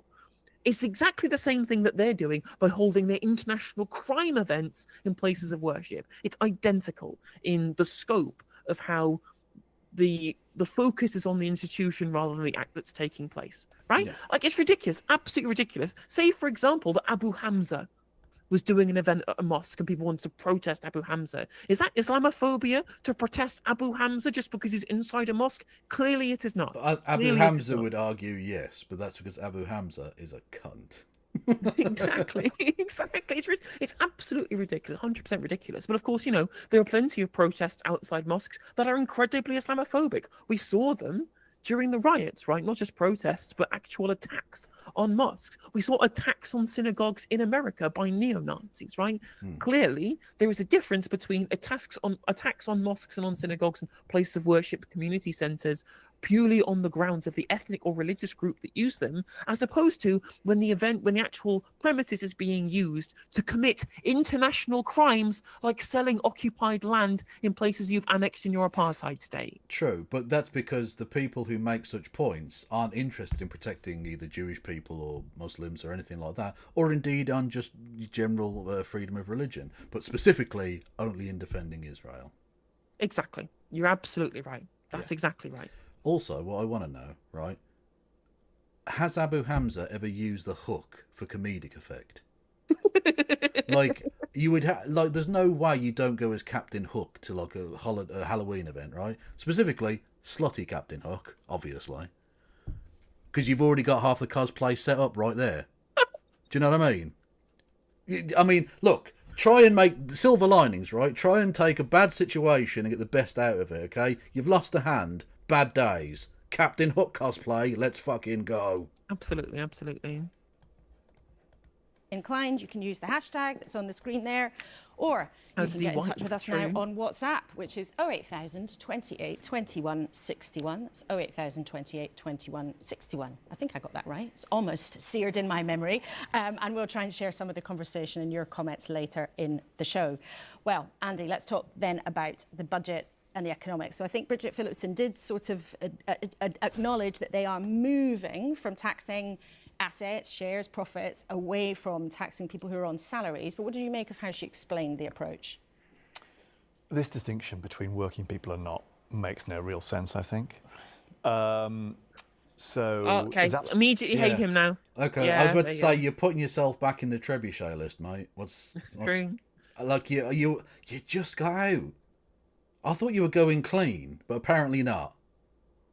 Certainly a case for thinking we might tax rich people more than poor. We do already. Do that a bit more if we wanted. But the distinction being used, I think, is a difficult one. The truth is, it's very unlikely, Laura, over the course of this Parliament, that we won't almost all be paying a bit more tax to close that gap. I quite like this slight undertone of campness to the man. I agree. I do like the campness. I wish it came along with more Marxism, though. Yeah, exactly. Because he's got the being gay down, not so much the doing crimes. You know? Whether we call ourselves working people or not, and that is just the reality of the situation. Valerie, how have the government got themselves into a situation where a cabinet minister sits and says she's a working person on more than £160,000 a year, but then won't say if somebody with a small business with a profit of £22,000 because it's not about the amount of money. You can earn a lot of money. Like, a professional footballer might earn millions. They are actually working. It's a paid wage. They are a working person. Yeah, they're just a very rich working person. Yeah, exactly. They're being paid a paycheck. They're selling their labour power for a wage, right? Exactly. In a market as well. Yeah, that's the way it fucking works. A landlord is not. Exactly. Whether they're earning 13 grand in profit or not, I don't care. Exactly. Turns out your relationship to production is a pretty important material basis for how you derive policy. All right, Marx, calm yourself. Absolutely. Fucking rage on I mean, as Andy says, it's a bit of a pickle they've got themselves in, isn't it? I think the problem is... It is, and that's funny. Narrower and narrower if they just stopped being bullshitting cunts, it wouldn't be a problem for them. Exactly. If they didn't lie about literally everything, they wouldn't have to tie themselves in like Marxist donuts. Exactly. You know? Imagine how based it would have been if they had just said, so you don't think landlords are working people then? No, they're not. No, they're cunts. They're not. They're cunts. But the problem is then, half of his backbenchers would be annoyed and personally insulted. True. Imagine Jazz Athwal. Exactly. Not only, look, our slum landlords, are they working people? Literally, imagine how even more based it would have been if she'd have said no, and then Laura Koonsberg would have said, so your slumlord MP Jazz Athwal, who literally had tenants with fucking cockroach-infested houses, right? Is he a working person? Yeah, exactly. Look, he worked really hard to make sure his houses were mouldy. Come on. Is that mould tax deductible, do you reckon? I don't know. But they chose the phrase in the election campaign. I completely accept that, but I think, getting into narrower and narrower definitions becomes unhelpful at a certain point. It's not a narrow definition. It's very simple. It's not narrow. Most people make their money by selling their labour power for Also, wage. That's a very interesting thing for a legislator, because she's a member of the House of Lords, of course, a legislator to say that narrow definitions are bad when you write laws specifically to target specific things and specifically not other things. Yeah. Do you think that laws should be written in a far more broad and encompassing fashion? Or not? You fucking knob. Like, whether someone pays a certain type of tax or not depends on very narrow definitions. Yes, actually. For fuck's sake. I think the government was trying to be very clear in the run-up to the election that... No, it wasn't. It was trying to be as opaque as it possibly could be. It's literally the opposite of the thing you said. What you did there, Baroness Amos, was lie. Raise certain kinds of taxes, meaning that the rest remain open. And in doing that, you know, obviously under interrogation, these issues are of, well, who do you mean, who do you really mean, become more challenging. We haven't got long to wait now to see what the Chancellor is going to say. So let's wait and see. But what do you I can't wait until she delivers our delicious plate of shit that we're all going to have to eat. Yum, yum, yum, yum, yum, yum, yum. Of what you've heard so far? Because we do know a lot, and there is always the normal sort of coyness on the few days before, but we know a lot. What would you make of what you've seen? So, you know, I'm somebody who, you know, personally, I'm single. I'm very happy to pay my taxes. So get yourself down to Dover. There's loads going, apparently. I'm very happy to pay more because I believe in an investment in social sectors like health and education. I also want to see that those who are poorer in our society, that they are assisted by a government that understands that we need to do more to support those people. These are not headlines that... The majority of people don't necessarily want to pay more tax. I think the government is... right, but are small business owners and landlords the majority of people? No. Nope. So why do you care about them so much? Yep. Why are they getting such ridiculously disproportionate media coverage for their trials and tribulations in life? Whereas actually the disabled have just been like democided and no one, the media didn't even fucking blink. Didn't care. Yeah. What they have inherited, they're in a difficult position. I think that they are handling that position as well as they can. And that's why I was so... Yeah, that's the problem. This is the best they can do. And it's fucking rubbish. It's pretty rubbish, isn't it? Pleased that the Chancellor took her time to actually understand what she had inherited. Rocco, what do you think the impact of more tax on business would be? You know, we're pretty sure that they are going to... Taxes are bad. There's his answer. Won't someone please think of the job creators? Yeah. But exactly, again, the heroin dealers, as mentioned earlier. They've got runners, you know. Exactly. The thing is, if that money goes from the private sector into the public sector, it's just transferring where the jobs get created. Yeah. But again, these people think that he said already that you can't do these things in the public sector. The government can't create wealth, which is obviously patently untrue. It just means we need more people working as nurses and teachers, and the fewer people working as fucking management consultants. Mm. Yeah, if governments can't create wealth, how come arms manufacturers are very rich? Cut the employers' national insurance. Bridget said that working people wouldn't pay higher taxes. Everybody's going to pay higher taxes because the thresholds have been frozen, and that has been extended a further number of years. So a lot of people come into... Okay, so I mean, like, okay, that's fine, but like, yeah, he did make a good point, and it's annoying because I know that's not what he means. The higher rates of tax very quickly over the next few years. If you want, it's an ideological approach. I mean, Labour thinks that government can do everything that. What world are you in, mate? Literally, what world are you? Literally, they're trying to prioritise the NHS before our fucking eyes. Jesus Christ. by government spending money, it's going to get the economy going, and so on. There are ways in government can spend money, and in the private areas of the country, you need to create the incentives for businesses to start up. But it's the private sector that creates the wealth, and that's what always is forgotten. It's been forgotten in Europe for years, and that's why Europe has stagnated for a long period of time. We're going to see the same thing here. The irony, of course, is that the most prosperous countries with the highest living standards, and also the ones that are seeing good economic growth, like Norway and Denmark, are the ones with pretty active public sectors. Yep. We were starting to see some growth in the economy, and that was immediately stopped with all this nonsense that's been talked about since Labour arrived. But I don't understand why it's either or. Why can't we have both? Why can't we have investment from the private sector as well as government expenditure in areas which are important? Oh God, the Gaudensians. Oh, fucking go all by. I think it's just in general, right? Like,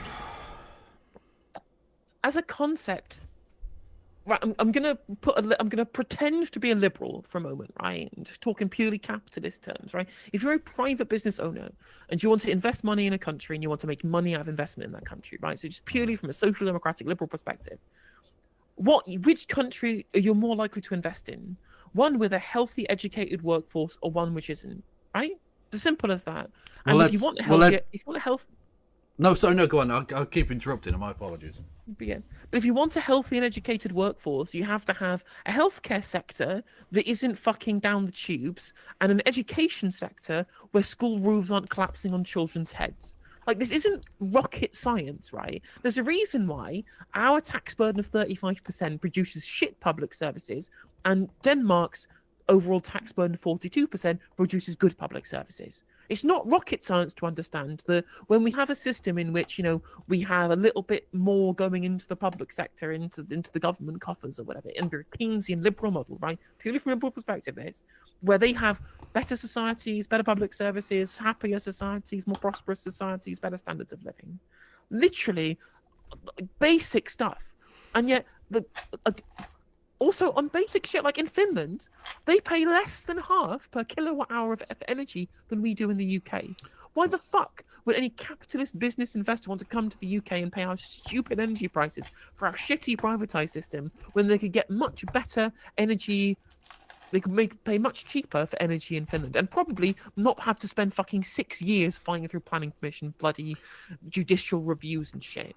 Basic stuff. And all he's saying is, but the public sector's too bloated. We can't spend money on hospitals.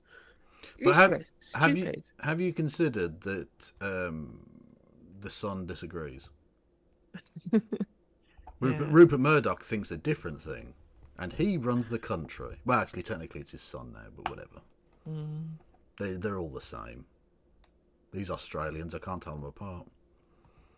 For growth and development of the country. Why is it always posed as either or? It isn't. But if government is spending a huge proportion of money, then it's taking money away from the private sector. It's disincentivizing the private. No, it's not. It's earning that money. it's renting out its economy to private businesses, and it's earning that rent from. Just think of it like that. Think of tax as like the government renting you. Renting out the economy to you.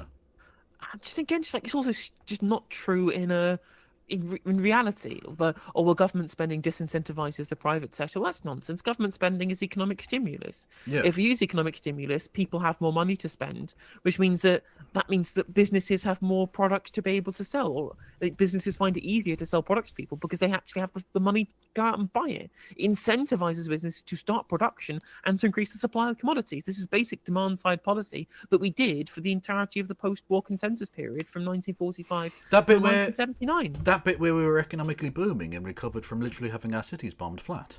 That thing. Exactly. Oh, where no. Where Let's a not do quarter that of our again. nation's wealth got destroyed in a world war, and then we managed to rebuild our economy, and we had overall, on average, aggregate higher growth over that whole time period than we have from 1979 until today, where we sold off all of these public loan industries, we massively slashed taxes, and allowed the private sector to run rampant.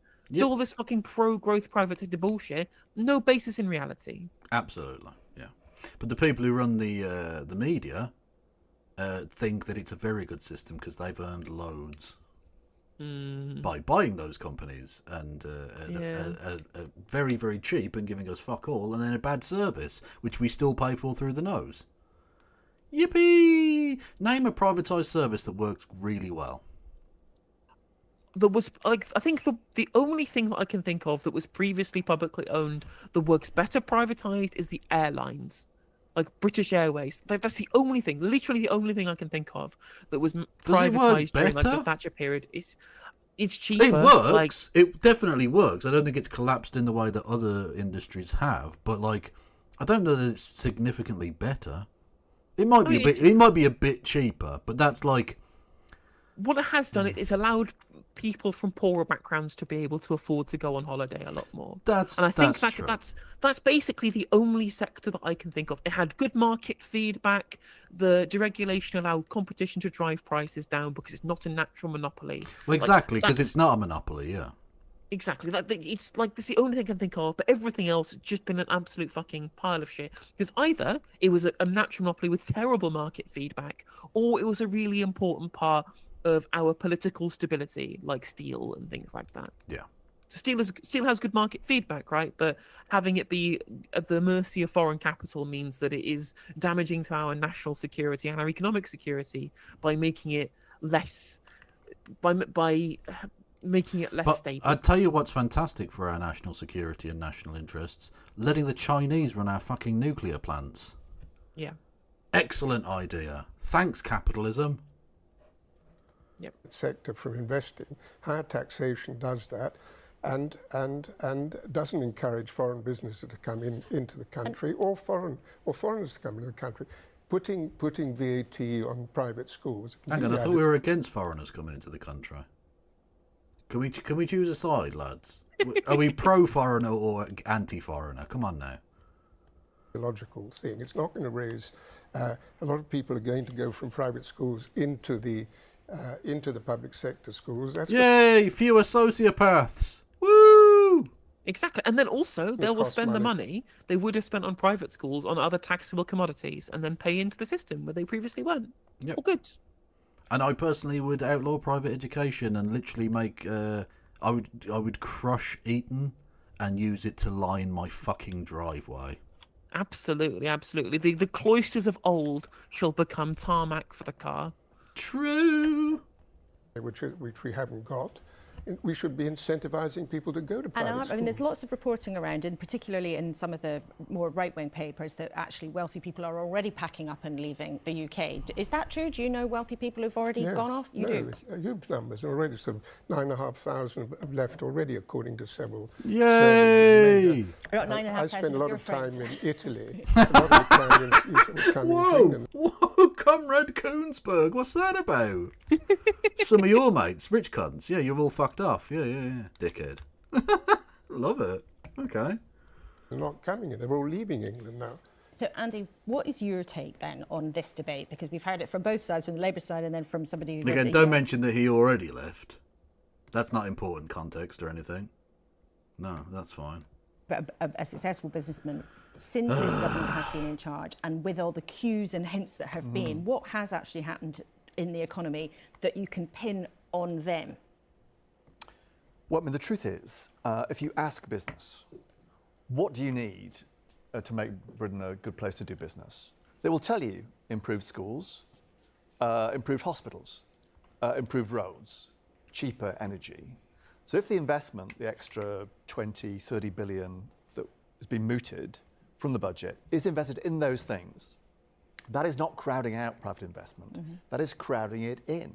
It's responding to what business itself is telling us is needed to top up the investment the public sector provides from the business sector. And that, for me, is the absolute key to get growth going. But is what you've seen so far incredible ways to do it. Basic stuff, basic statecraft. It's so true. And it's been completely missed out of our entire discourse for 45 bloody years. And on top of that, even if you don't think that the businesses need this, they're crying out for, even if they weren't even saying this, the reverse is also true, in that any profit a business makes any profit it makes, any money that it makes, any money that the CEO can extract in dividends or the shareholders get, every single penny of that relies on the civic infrastructure that the business uses to be able to generate that wealth in the first place. Yep. The idea of a self-made business person, bollocks. 100% pure unmitigated bollocks. Every single road they drive on to get to work, every single worker they employ has gone to a school that was paid by the state, or has been to hospitals that was spent on by the state. Every single part of the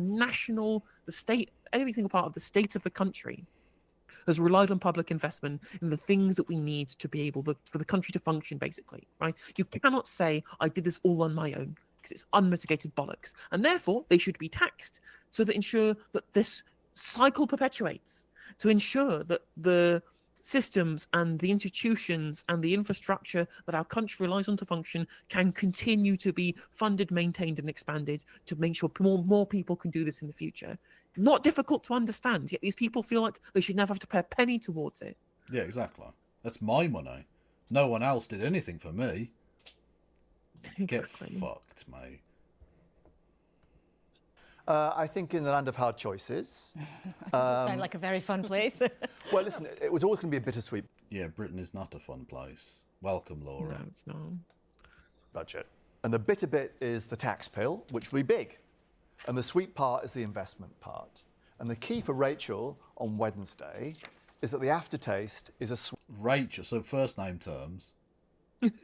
I think they are on first name terms, yeah. Yeah, almost certainly they know each other. Yeah, of course they do. From their time at the Bank of England together when she worked there. Yeah, exactly. You know, they actually fucked at the office party. Yeah, been known each other for years. Sweet one. In other words, it's seen as being go-growth and pro-business. If that's what emerges through the investment route, then I think that's good news. It's going to be hard. It's going to be hard, Laura. Undoubtedly, it's going to be. Yes, speak over the billionaire. Fuck him. He's a cunt. Yeah, just talk over him. I'm rarely for social rudeness in that way, but this man has nothing of worth or substance to say. Talk over him. Hard. I've been in government. I've seen the kinds of difficult choices that you have to make. I've seen, as a cabinet minister, speaking to your colleague, the Chancellor, and basically saying, these are the kinds of investments I would like to make in the area that I control. But it has to be a collective cross-government commitment in the longer term. And we all know that what this government inherited was not pretty, that what the Chancellor has to do on Wednesday is extraordinarily difficult. But taking the pain now to try to lay the right kind of path for the future is really... Would you say you're trying to fix the foundations? Really important. It's hard to overestimate actually how big a week it is. But Rocco, someone said to me it's the equivalent of her trying to land a passenger jet on a postage stamp. Right, this is a nightmare for any Chancellor to pull off. The reality is this whole thing is about the inheritance has completely been overblown. This black hole of 22 billion has suddenly become 40. The Treasury hasn't opined on any of it. It hasn't worked out the figures yet as how those 22 billion was arrived at. This propaganda has been created to raise taxes because that's what Labour wants. They want to spend more and more money. No, it's been created so they can cut spending. They don't want to raise taxes. They do want to cut spending.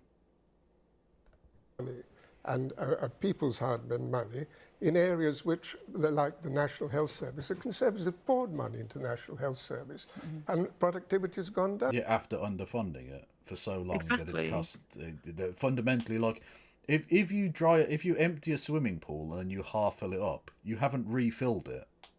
No, exactly. It's half 100%. full, mate. It's half as good as it was before you started. And exactly, and also even though the overall percentage of GDP spending on healthcare is higher than it was now than it was in 2010, for example, all of those years of underfunding have meant that we have had to pay for dealing with the underfunding and then have had to pay on top of it to be able to get it to the point it needs to be, right? There's a difference between building a house and then spending some time maintaining the house than fucking kicking it over, knocking the whole thing down and having to rebuild it from scratch, right? Trying to explain to stupid people unfortunately, off from family members about the pay rises for train drivers and nurses and stuff, or doctors. It's not exorbitant, them asking for 35%, because that's just to get to them back where they should be now.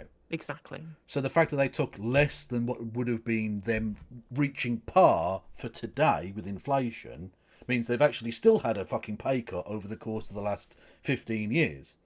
That's it. Look, it sounds crazy because you think, what, 35%? Whoa, exorbitant. No, it isn't. We've still, the British taxpayer through the Exchequer has stolen billions from all of those industries, from all of the workers in those industries, and underfunded the industries to the point where people are now leaving to go and become a fucking doctor or a nurse in Australia or Canada. Because they'll get paid better and they'll actually be treated better. And they won't just clap for them. Speaking of people who are underpaid, if you wanted to make sure that Kevin and I stop being underpaid, you can subscribe on Twitch for $4.99 or for free with Twitch Prime by linking your Amazon Prime account to your Twitch account, which gets you a free subscription every single month courtesy of Jeff Bezos at no additional cost to yourself. For all the best Twitch access to the benefits like ad-free viewing and our animated and static emotes in Twitch chat. And if you want messages to read out, you can get text-to-speech, 100 bits on mine, 200 bits on Kev's end on Twitch. You can also have messages read out on YouTube with Super Chat. You can become a member on YouTube, which gets you access to my archive live streams and both myself and Kevin Logan's static emotes in our chats, depending on who you become a member of. You can gift us membership arenas to help boost the stream and the algorithm as well and spread the love around. So you can do both those things on either channel, although you can only Prime sub once. Choose wisely. Yes, and that kind of delivery is why someone is the host of Novara and someone isn't. Just been fucking drilling the shell into my head. Yeah, exactly. I would think you were reading that from an autocue. Oh, an unreformed natural service, the more money you pour into it, the more it will eat. Actually, with education, there's one thing the Conservatives have done reasonably well. The Michael Gove, when he first... Fuck off. The education, something they did well. Michael Gove, go away. I already didn't like you, mate. Now you might actually be Satan. I don't know. Became education, drove the academy program, which was a Labour idea, and very effectively. No, it's a Tory idea being done by Tories like Tony Blair. And it was also shit. And it was shit, yes. And the PFIs are going to cripple those schools for years and years. Just like they are in hospitals. Woo. They expanded the academy system. The taking on of failing schools by successful academies and so on has actually generally improved education. Ofsted has been very thorough in its reports on schools and driving standards forward. Our viewers care about education so too. that needs to be built on. It doesn't need to be changed altogether. And just before we move on, I must ask you also about the Commonwealth Summit this week, because you know these countries well. You're High Commissioner to Australia. I'm going to answer that, but I am not going to let Rocco get away with basically saying that these are figures that have been created out of nothing. It is not true. We all I thought know she was going to be based in Turkey on these nonsense about the academies, but no. She's just full of shit. Cool. That is not true. These are figures that have been agreed, outside of. And you're talking about the 22 billion, and we will see. The figures before OBR published all the figures. The 22. Very clear. Could you let me finish? Can you let me finish, Rocco? No. You had your turn, and the other thing in relation to this is that. I admire the ballsiness. I've got to give that. True. Yeah. For all it's worth, being in Parliament does definitely give you a I'm going to talk over you no matter how much you shout at me kind of vibe.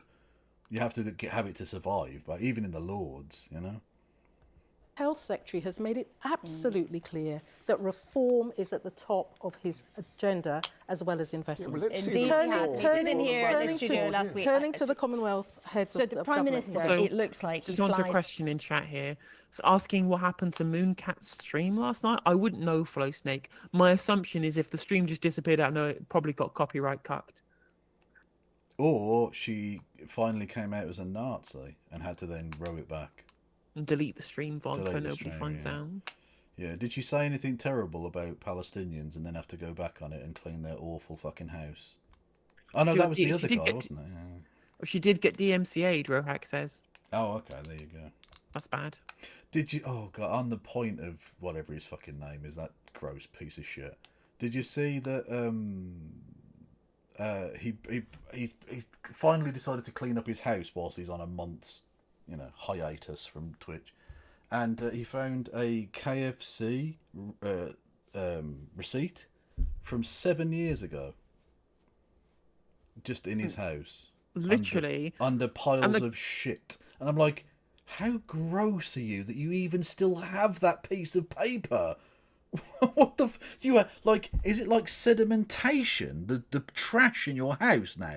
And he was going, why can't we have KFC at this price anymore? Because that would be deflationary and the economy would collapse. There's a reason why we don't get fucking idiot gamer bros to talk about policy.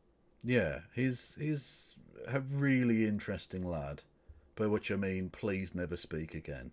I mean, literally fucking like a vegetable IQ moron. Yeah, I mean, one of the dumbest cunts imagined. And gross. Really, really, really gross. Really gross, right?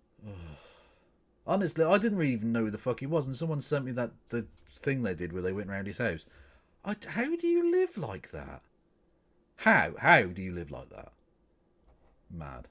To the other side of the world and walk straight into what might have been quite a predictable and sensitive and difficult row about reparations. And we are short on time, so it's unfair to ask you to give a brief... We're short on time, but can you sum up the history of British slavery?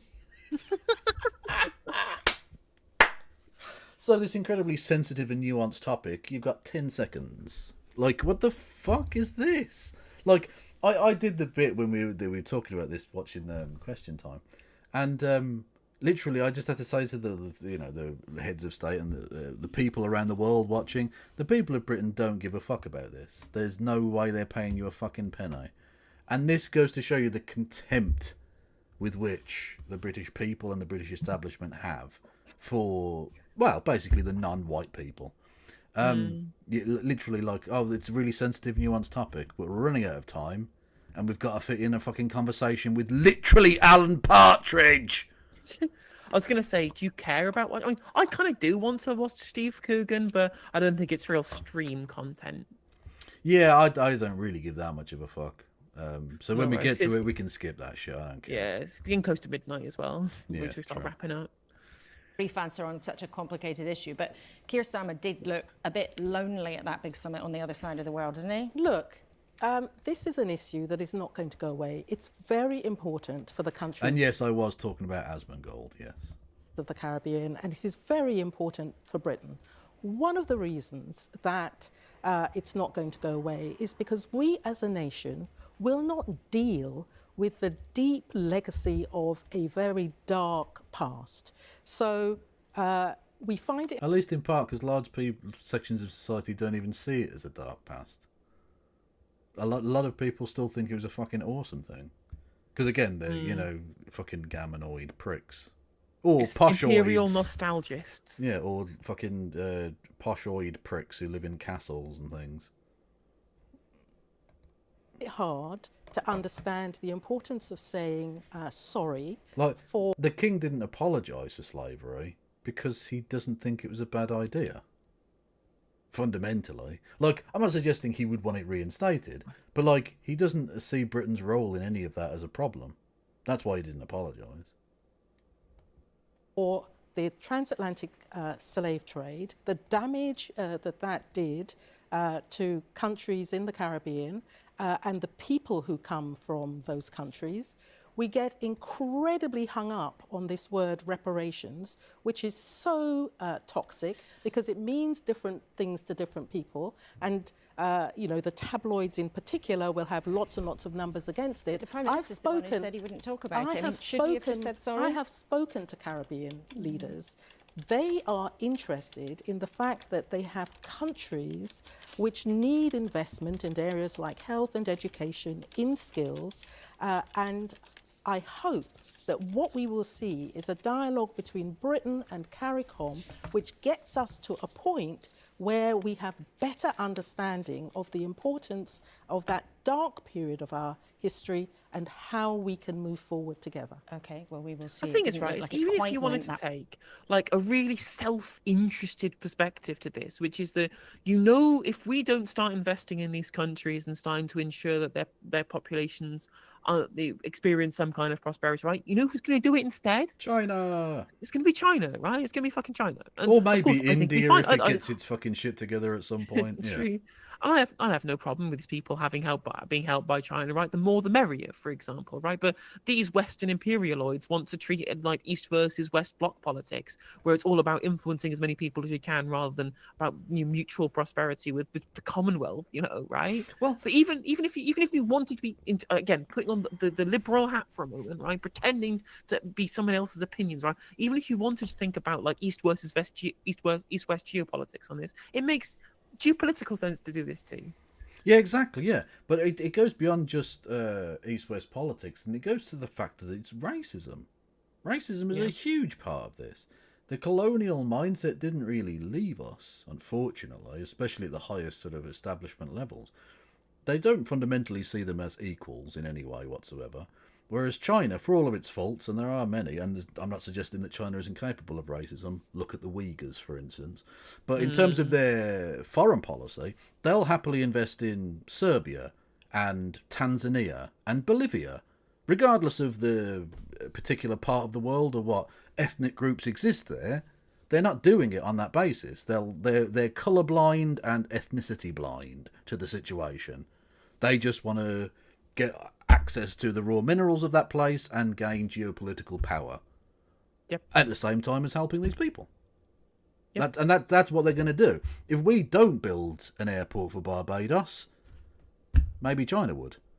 It's very interesting how all of these years of economic imperialism from the West was all this kind of extractive, this unequal exchange. Yeah. And yet we decry China for the Belt and Road Initiative, for this kind of this mutual beneficiary, mutual beneficial relationship that they're crafting. Right? Somehow this is a terrible thing that they're doing. Right? Don't get me wrong, China is definitely getting the better deal out of this, right? But it's certainly something like the roads that are being paved to Montego Bay in Jamaica are certainly things that wouldn't otherwise have been happening without China helping out, right? Exactly. China's not doing this out of the goodness of their heart. It's geopolitical. It's mineral wealth. It's money, especially at the end of the day, right? And they are getting the better of the deal. But Britain just went in with guns and went, "This is ours now. This is all ours. Fuck you." To the point where we've literally still got their shit in the London Museum. Like it's still in the British Museum now. Shit we just stole from them. And then you were like, China has a slightly positive balance of trade with Tanzania. This is an outrage. And the thing is, right, even if you just take it like post-colonial, even if you just start from when slavery was abolished and colonialism, like explicit colonialism stopped, right? The extraction is still happening. Like, those absolutely. imperial pipelines still exist, right? And, for example, the French megacorporations will still own huge swathes of industry that could have been owned at least partially by the state in these African countries, and they use it to make loads of wealth. Like they'll still trade in francs and things like that. The people will still pay dividends out to the French fucking government from colonial countries in Africa. And these things, this is not a mutually beneficial relationship. They're not building infrastructure in response for material wealth. They're just taking material wealth out. True, and indeed human wealth. South Africa pays. South Africa doesn't have that many fucking nurses and doctors, but they pay to train their nurses and doctors, and then to hide our failings under neoliberalism, we just go, "Oh, we'll have them. Yeah, we can financially pay them more than you can, so we'll just fucking take your nurses. Fuck yeah." Exactly. There's a reason why Botswana is one of the most prosperous countries in Africa. It's because their biggest kind of natural resource is diamonds, and this Botswanan government owns 50% of the diamond mining industry. Yep. So huge amounts of the nation's wealth is being kept in the nation to help its own citizens, rather than being owned by some other country because they happen to colonize that particular country however many years ago. Exactly. Britain's wealth was built from Indian tea, heroin to China, and the diamonds under Johannesburg. Yep. Simple as that. We stole everything. Before we did colonialism, we were a really backward nation. Look at the wealth that was being poured in from the imperialism in South America into Spain and Portugal. Those were the big powers. France was pretty big as well. And Britain was nothing.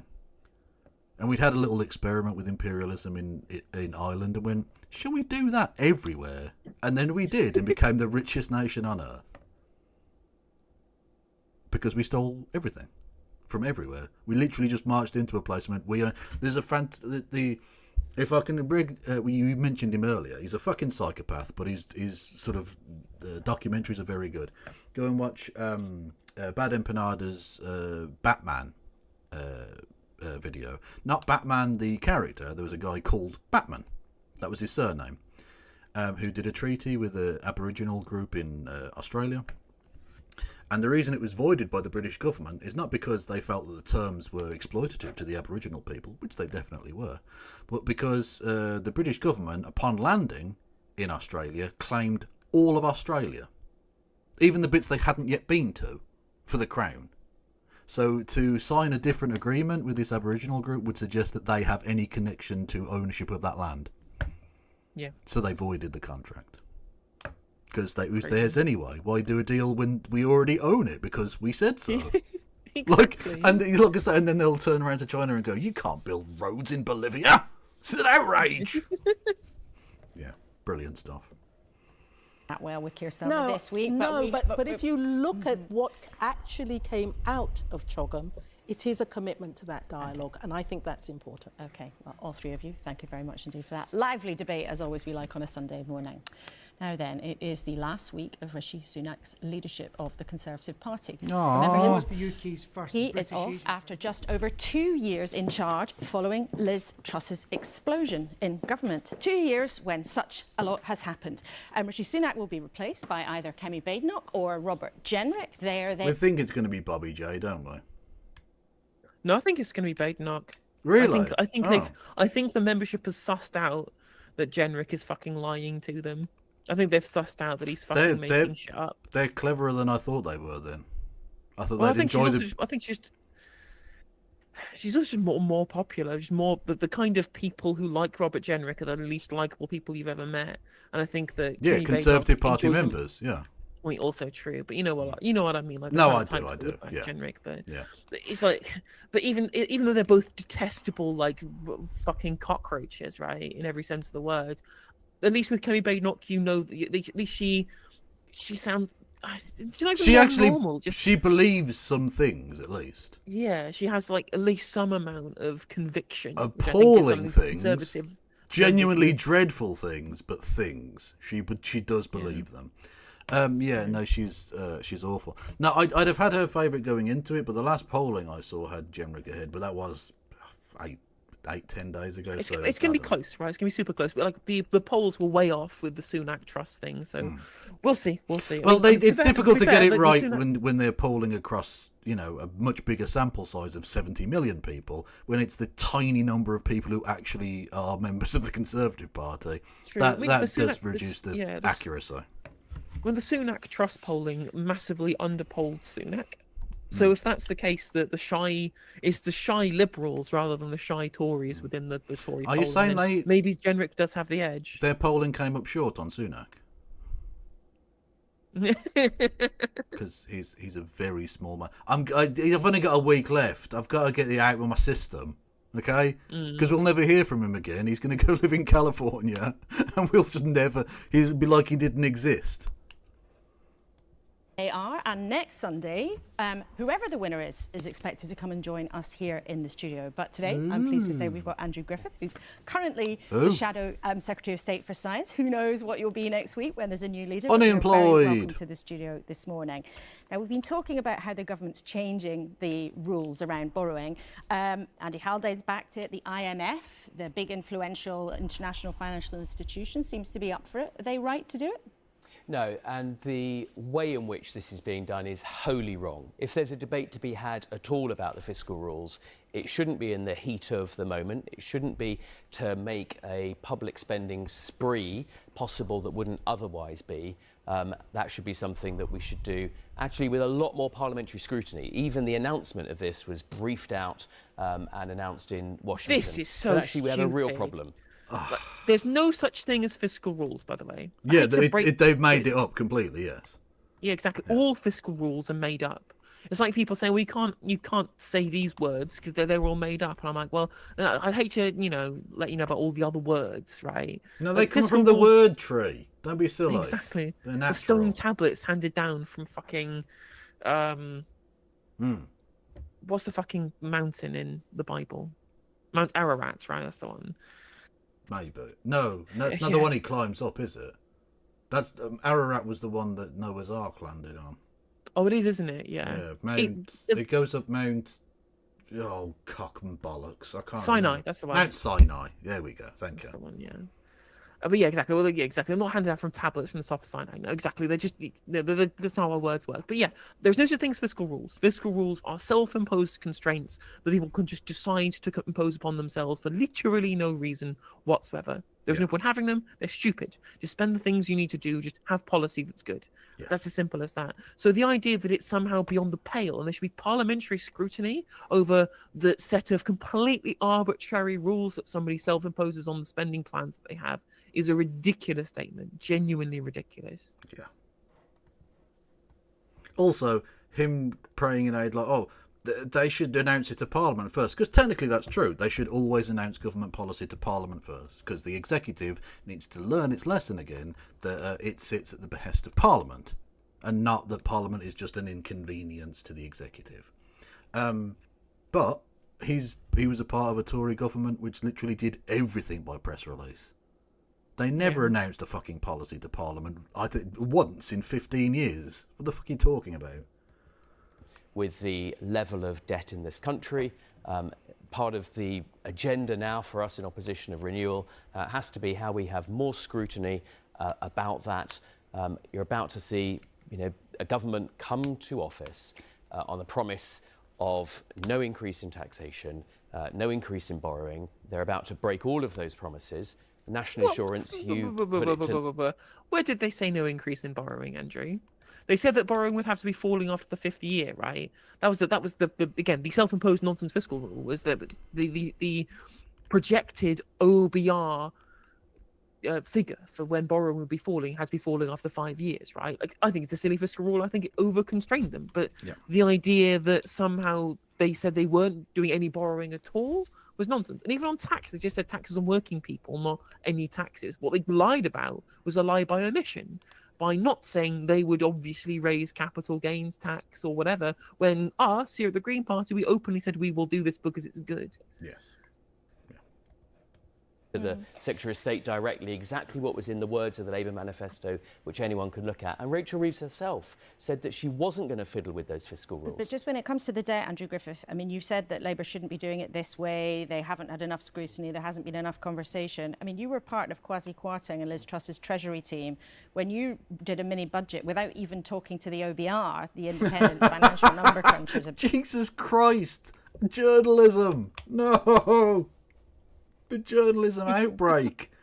It's an epidemic. She's done at least 2 journalisms today. I know, right? It's fucking wild. Also, welcome in, Davs. You're just back from seeing Paul Weller. I'm quite jealous. He dedicated the song to Gaza and hung a Palestinian flag on the piano. It's because he's based as fuck. He is based as fuck.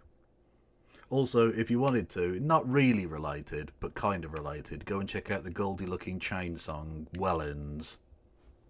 It's very funny. It's sort of about him. That sounds like an excellent plan. Although I will say, with regards to Paul Wellers, I prefer the Style Council to the Jam because I'm a fucking hipster. You are a fucking hipster. Jesus Christ. Why do Novara Media employ scum? Really? I know, right? I ask you. About it, you rammed it through and created complete chaos in the financial markets. So some of our viewers might think it's a bit rich for you trying to say Rachel Reeves doesn't have the right to do this. Well, I was the minister that cleared up the LDI mess, which was a failure by many people in the system. The Treasury team. I was the minister that cleared up the LDI mess after that budget, which clearly mistakes. Yeah, but you bollocksed it up in the first place. You don't get a thank you for cleaning up your own shit. Which also you didn't clear up really because it still cost the economy billions. Were made. Actually, if you look at what was happening there, there was a desire to try and protect people from the rising cost of energy and to reduce tax on workers and people who are creating wealth. Now, what we had last week was the government seeking to deliberately break or change the fiscal rules. No consultation with the OBR around that, Laura, and have broken their promise on energy. They never asked the OBR to look at things like the winter fuel allowance. That was a fiscal event, the first fiscal event they came up with, and they never asked the OBR You didn't to ask do the OBR to look at £45 billion of unfunded tax cuts, which caused chaos in the markets. It led to the Prime Minister of the time, Liz Truss, being marched from office barely 40 days after moving in. So do you really think that the Conservatives are going to make much hay with trying to say that Labour ought not to do this because they haven't looked at it properly? They've got the backing of the IMF. They've had distinguished economists like Andy Haldane talking about this for months and months and months. Well, they will have received the same advice that every Chancellor and Treasury Minister receives from the Treasury, which is that if you increase the level of public borrowing, and as a government, every working day we're in the markets raising £1 billion of gilts. We exist, as it were, by the kindness of strangers who buy those. We will have, and this is what the Treasury analysis has always shown, higher interest rates for longer. That has a cost. Also, the cost that the government pays on that debt has a cost. We spend around £100 billion each year on debt. That's twice the defence budget. That is bigger than Bridget Phillipson's education budget, even after they try and spend more. But so that this was this is a real cost on people. And the debt of the debt of the country is indeed absolutely enormous. But that was built up over more than 10 years of the Conservatives being in charge. It's been built up. No, it's been built up over a generation. Pause. This is the worst kind of response, where it's literally just no you.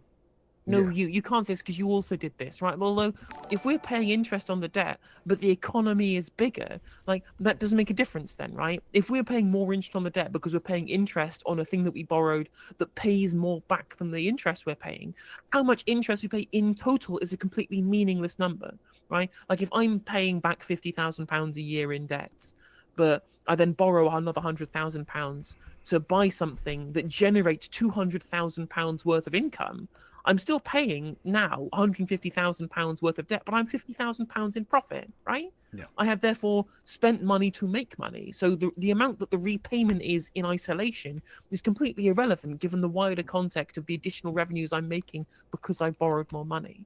Again, we fixate on the wrong numbers deliberately to obfuscate the nature of government spending. Indeed, sir. Talking of money or something, I don't know. Thank you, Andreas, with $5 dues. Hey, Kev, happy Sunday. So, are they going to privatise the NHS or what? Almost certainly they're going to try. Yeah. I do hope the British public have slightly more backbone than I've given them credit for in the past. They stop that shit, but, like, yeah. There's no doubt that Wesley desperately wants to, Absolutely desperate to be able to hand over those contracts. Yes, indeed. Off those trusts. Yes. And Andy Milburn? Is he the one that's running around the place with his fucking access to Alan Milburn? Yeah, access to the to private documentation that you shouldn't do. Yeah. Absolutely crazy shit. Actually, Laura, the last year in which a British government balanced its books, and I'm not saying a government should balance its books every year because the economy goes up and down, but the last time a government presented a budget that would balance in year was in 2001 and 2000. And it's exactly, the problem has been building for a long time, but the Conservatives... So a Labour government. So literally in the entirety of the Tory government, they never once balanced the books. But yet you're saying we should now balance the books. I mean, the last time we run a budget surplus was under Tony Blair. In fact, we have had more budget since 1979. We have had like triple the number of yearly surpluses under Labour than we have under the Tories. I think the Tories ran it once. They had 1 year with a budget surplus. It happened 3 times under Blair. Well, this is the annoying thing. The Tories tried and take credit for fiscal responsibility and all this shit. But if you look at national debt, it was tiny. Until a certain Mrs. Thatcher became Prime Minister. And then it fucking exploded. Exactly. It's always the Tories. Like, the Tories have never, ever run the economy well since, like, the 60s. Doesn't matter whether it's Heath, Thatcher, because they Major stopped caring. Cameron, May, Truss. But Johnson or Sunak, they've all been terrible at running the economy. You have to go back to fucking Harold Macmillan to find a good prime minister for the Conservative Party who didn't just screw up the entire economy. Are we not giving Heath anything? We're saying Heath. Well, no, it was the barber boom that led to the fucking 3-day week, isn't it? Yeah. Well, okay, he did bollocks it. It's not a sound economic decision. No, it wasn't. To allow Arab states to fucking boycott us. That's true. You know what? I'll give you that. I think he genuinely did care. I don't think he was a Thatcherite, but whatever. Anyway, I think he cared. Like, I'm not accusing him of being. No, but this is the point. This was the thesis I was going to go with for a second. Yeah. Was that the Tories at the beginning of the kind of middle of the 1970s stopped really caring about the economy working for people. Yeah. It now just works as a way of funneling rich people money into rich people's pockets. That's literally it. And that's why the economy always goes fucking badly. And the Labour Party then we'll do exactly what the Tories do, but we'll funnel ever so slightly less money into the rich people's pockets, and then wonder why nothing fucking changes.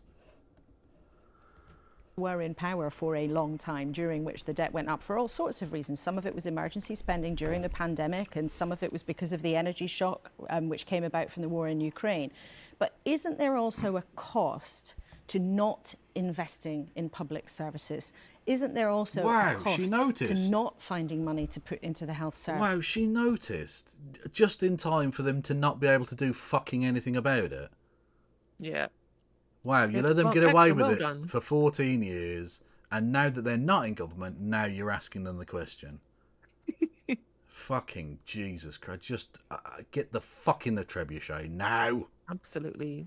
First person. To put into schools that are falling down, to put into things like social care that is causing such challenges for members of the public. Isn't there a cost to not doing that? Well, there's a cost to everything in government. The world of government is about making hard choices. We presented a budget that did meet the fiscal rules. For a moment. Do you hear Bad Bunny has endorsed Kamala Harris after a speaker at a Trump rally at Madison Square Garden calls Puerto Rico a floating pile of garbage and says Latinos love making babies? Oh, yeah. Well, I know specifically who there is. That's called a guy called Kill Tony, who does a semi-popular... Which Tony? Well, no, exactly. Yeah, hopefully. The character. Well, the person in Minecraft. Yeah, he's called Kill Tony. That's the character he does, or whatever. And he runs this weird comedy panel thing in Houston, Texas, or somewhere, which has had like Shane Gillis and a few other vaguely. Jordan Peterson was on one of them. Anyway, he's a right wing shithead. And has completely sold himself out to Trump, apparently. Anyway, yeah, when you said Bad Bunny, I literally thought you meant the terrible streamer. And I was like, why would I care? And I was like, oh no, the fucking, the popular musical artist, you know. Yeah. Literally. And and then she's not called Bad Bunny anymore, she's called Kira Chat. And even then, didn't she get banned for promoting Hamas? Yeah, she did. She literally came out and said, like, I talked during the week of the most insufferable people in the world, and I was one of them back in the day. Basically, hipster leftists was the point I was making. And I guarantee you now, I'm not saying everyone who wears a keffiyeh thing, the shoulder wrap thing, is a bad person or anything like that. But I guarantee you, all of the most insufferable leftists are all wearing them. It's it's the signifier like kind of fart huffing, you know? I mean, there's a huge swathe of people who do it for solidarity, and I love seeing it. Right? It's really great that the symbol of the keffiyeh has been used for Palestinian solidarity. Yeah, you'd have to talk to the person to find out which of the kinds of person they are. Yeah, exactly. But every irritating grifter is also doing it. Right? Yeah. Like again, not one to usually go for down the content creator drama route, but 100% you know that Bad Bunny, Kira Chats, whatever the fuck she was called, you know she was grifting off of it. Essentially, she's grifting off of like dead children, right? To make money by performatively saying how pro-Palestinian she is for money. Like that's my analysis of the situation, and I think it's revolting, really, because this is a super important issue, and just dressing yourself up in PFLP garb to performatively talk about how pro-Palestinian you are for people to give you money on the internet. Like, no, the fuck off, mate. Yeah, $5 a month, chat. Why aren't you giving me $5? I've still got that fucking thing. I should make that an emote. Anyway, yes. See the debt rise for a number of years, but in the out years, see that debt reduce. Now, that was a function of hard choices that we were willing to make, looking for productivity increases on the public sector. So, yes, paying public servants more, but also expecting productivity just as the private sector's expected in return. A very significant amount of reform of welfare, because that's one of the biggest costs that's increasing. And of course, that interest cost, managing that well, making sure that markets have confidence and that we present prudent plans. OK, and if you had to sum up Rishi Sunak's legacy as a leader, he took over after a traumatic time for the party and he left at a difficult time for the party. Dog shit explosion? I think is what I'd go with. So when you got hammered in the election. In a sentence, hammered. if you can, how would you sum up his legacy? Look, I think any government doesn't get everything right. I think if you look at the broad sweep of the government, the only government I was part of... OK, did you get anything right? But what did you get right, exactly? What were your successes? Because I'll be honest with you, I'm thinking, and I don't see much. You lasted longer than the previous one, I guess, but I mean... That would be historically bad if you didn't. Between 2019 and 2024, we navigated some of the most difficult challenges. Already after 110 days, I think people are seeing that this government came in on a false prospectus that things would be easy. They essentially lied to the British people in terms of their plans not to increase national insurance, not to go on a debt-fueled spree, not to change the fiscal rules. Yes, I do think that, Laura. I do think that at a time where we have a crisis of trust in politics, they've behaved, at the very least, like the worst form of dodgy car hire firm, conjuring up small print that never existed, and when the British people go back and say, you didn't say you were going to put up tax on working people, conjuring up all sorts of contrived ideas whereby a nurse with an ISA, is teacher with a second home, is somehow not a working person. OK, we must leave. A teacher with an ISA is not... When did they say that? Even the clarification that Starmer gave, again, I hate to come out defending Sir Keith here, but even the clarification that was made was with the predominant source of income was from asset ownership rather than from selling your labour power. Like, not in those words, obviously, you know. But you know what I mean? Like he said, if your majority of your income comes from stocks and shares rather than from work, and I'm like, yeah, this is reasonable. This is a reasonable definition to use, right? He's not talking about a teacher, but then again, you know, if you're a teacher with 1 or 2 investment properties, you should get taxed more on the free money that you get on your fucking investment properties. Yeah. Leave it there, but Andrew Griffith, it's great to have you with us. Let's see what job you end up with after the new Tory leader's in place, but it's great to have you with us this morning, Andrew Griffith. Thank you very much. Well, after that performance, a T-boy, maybe, would be appropriate for him. Indeed. Now, politics and satire are never... Yeah, well, I'm not watching fucking Steve Coogan on stream. Let's finish that up there. It's been, again, it's almost been 4 hours now, which means that you need to give me money for the work that I've done, chat. True. We have actually worked for our money tonight. We didn't just sit at home and let other people pay pay for commodities that they need to survive. We squeezed 3 hours of reaction out of this 45 minutes of video. Exactly. So give us money. I'm so I hate saying stuff like that because I do it as a joke, but like it, you know, I also do actually need money. So. Yes, an ISA is an individual savings account for anyone, for Americans or whatever. So it's like it's a savings thing. Well, thank you for the 5 gifted, Immortan. Thank you, much appreciated. Also, Flow Snake saying, seriously, people work for years to make a show. I'm not saying that it's like even close to like a large amount, but there is a certain minority of people who use it to grift with, right? Who use it as a virtue signal rather. Well, exactly. Yeah, I don't think most people are grifting necessarily, but they're like. It's all of the hipster leftists will be doing this. That's not to say everyone doing it is a hipster leftist, but every single one of them is walking around like pretending to be an Arab for 5 minutes, and then there'll be a new thing that'll happen, and all of a sudden they'll be, you know, I don't know, wearing something else because again it's like, and I said this in the past. In my hipster days at uni, I had a fucking suit jacket, stone washed bootcut denim, pair of Converse. And a pipe. I wanted to look like a kind of young hipster version of Michael Foot or Tony Benn. It was fucking with your donkey jacket. Tragic. Yeah, exactly. I didn't turn up to the cenotaph either, or bow at the correct angle. So I was a true leftist. Like, the thing is, for example, like I have a little pin. I have a little Palestine flag pin that I wear, but I specifically wanted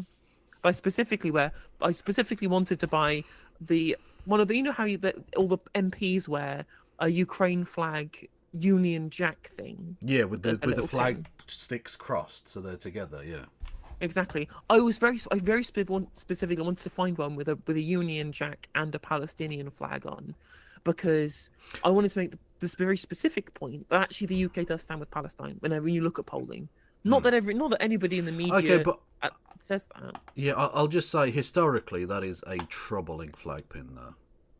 Oh, I absolutely agree, but I think I'm reclaiming that does. Well, when you say you're reclaiming it, do you mean the flag or Palestine?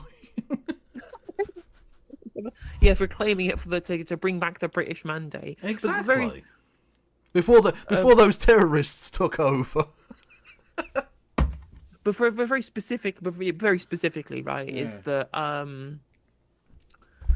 Is that whilst it's been British state policy to support Israel, it's not British people's policy. The British people do not want it. Yeah, absolutely. Yeah, this is the thing. As with nationalisation of various things as well. The British public are not in agreement with either of the two main political parties. It's British democracy is a grotesque sham. It is indeed quite. So I was thinking we should raid Riverboat Jack. I'm absolutely on board. On board, you see, Riverboat. Anyway, with that absolutely. Idea. God, I'm so fucking clever. Honestly, I really am. Absolutely. You should get a whole a Twitch PhD. I should. Oh my God, Michael Knowles talking with what's his name? I can't remember. Anyway, doesn't matter. Ryan Grimm is the person. Yeah. That's the one. I'll be back tomorrow. Actually, I think I'm on Normal Island. Tomorrow, if I recall correctly. Good to see. I think I'm on Normal Island in the week at some point for the budget. So check me out on that. I might be with Christy tomorrow as well. I don't know. Anyway, and what have you got coming up? I think I'll just be streaming, just doing the content mill as we always do. Yeah. Everyone go follow KF Logan 1875 over on Twitch. Everyone go and follow No Justice MTG and Hannah Reloaded, who raided in. Much love. And, do it. Command you to follow Hannah Reloaded. True. Free Palestine. Free Palestine indeed. What an excellent sentiment to end the show on. Take care, stay safe. Bye-bye, everyone.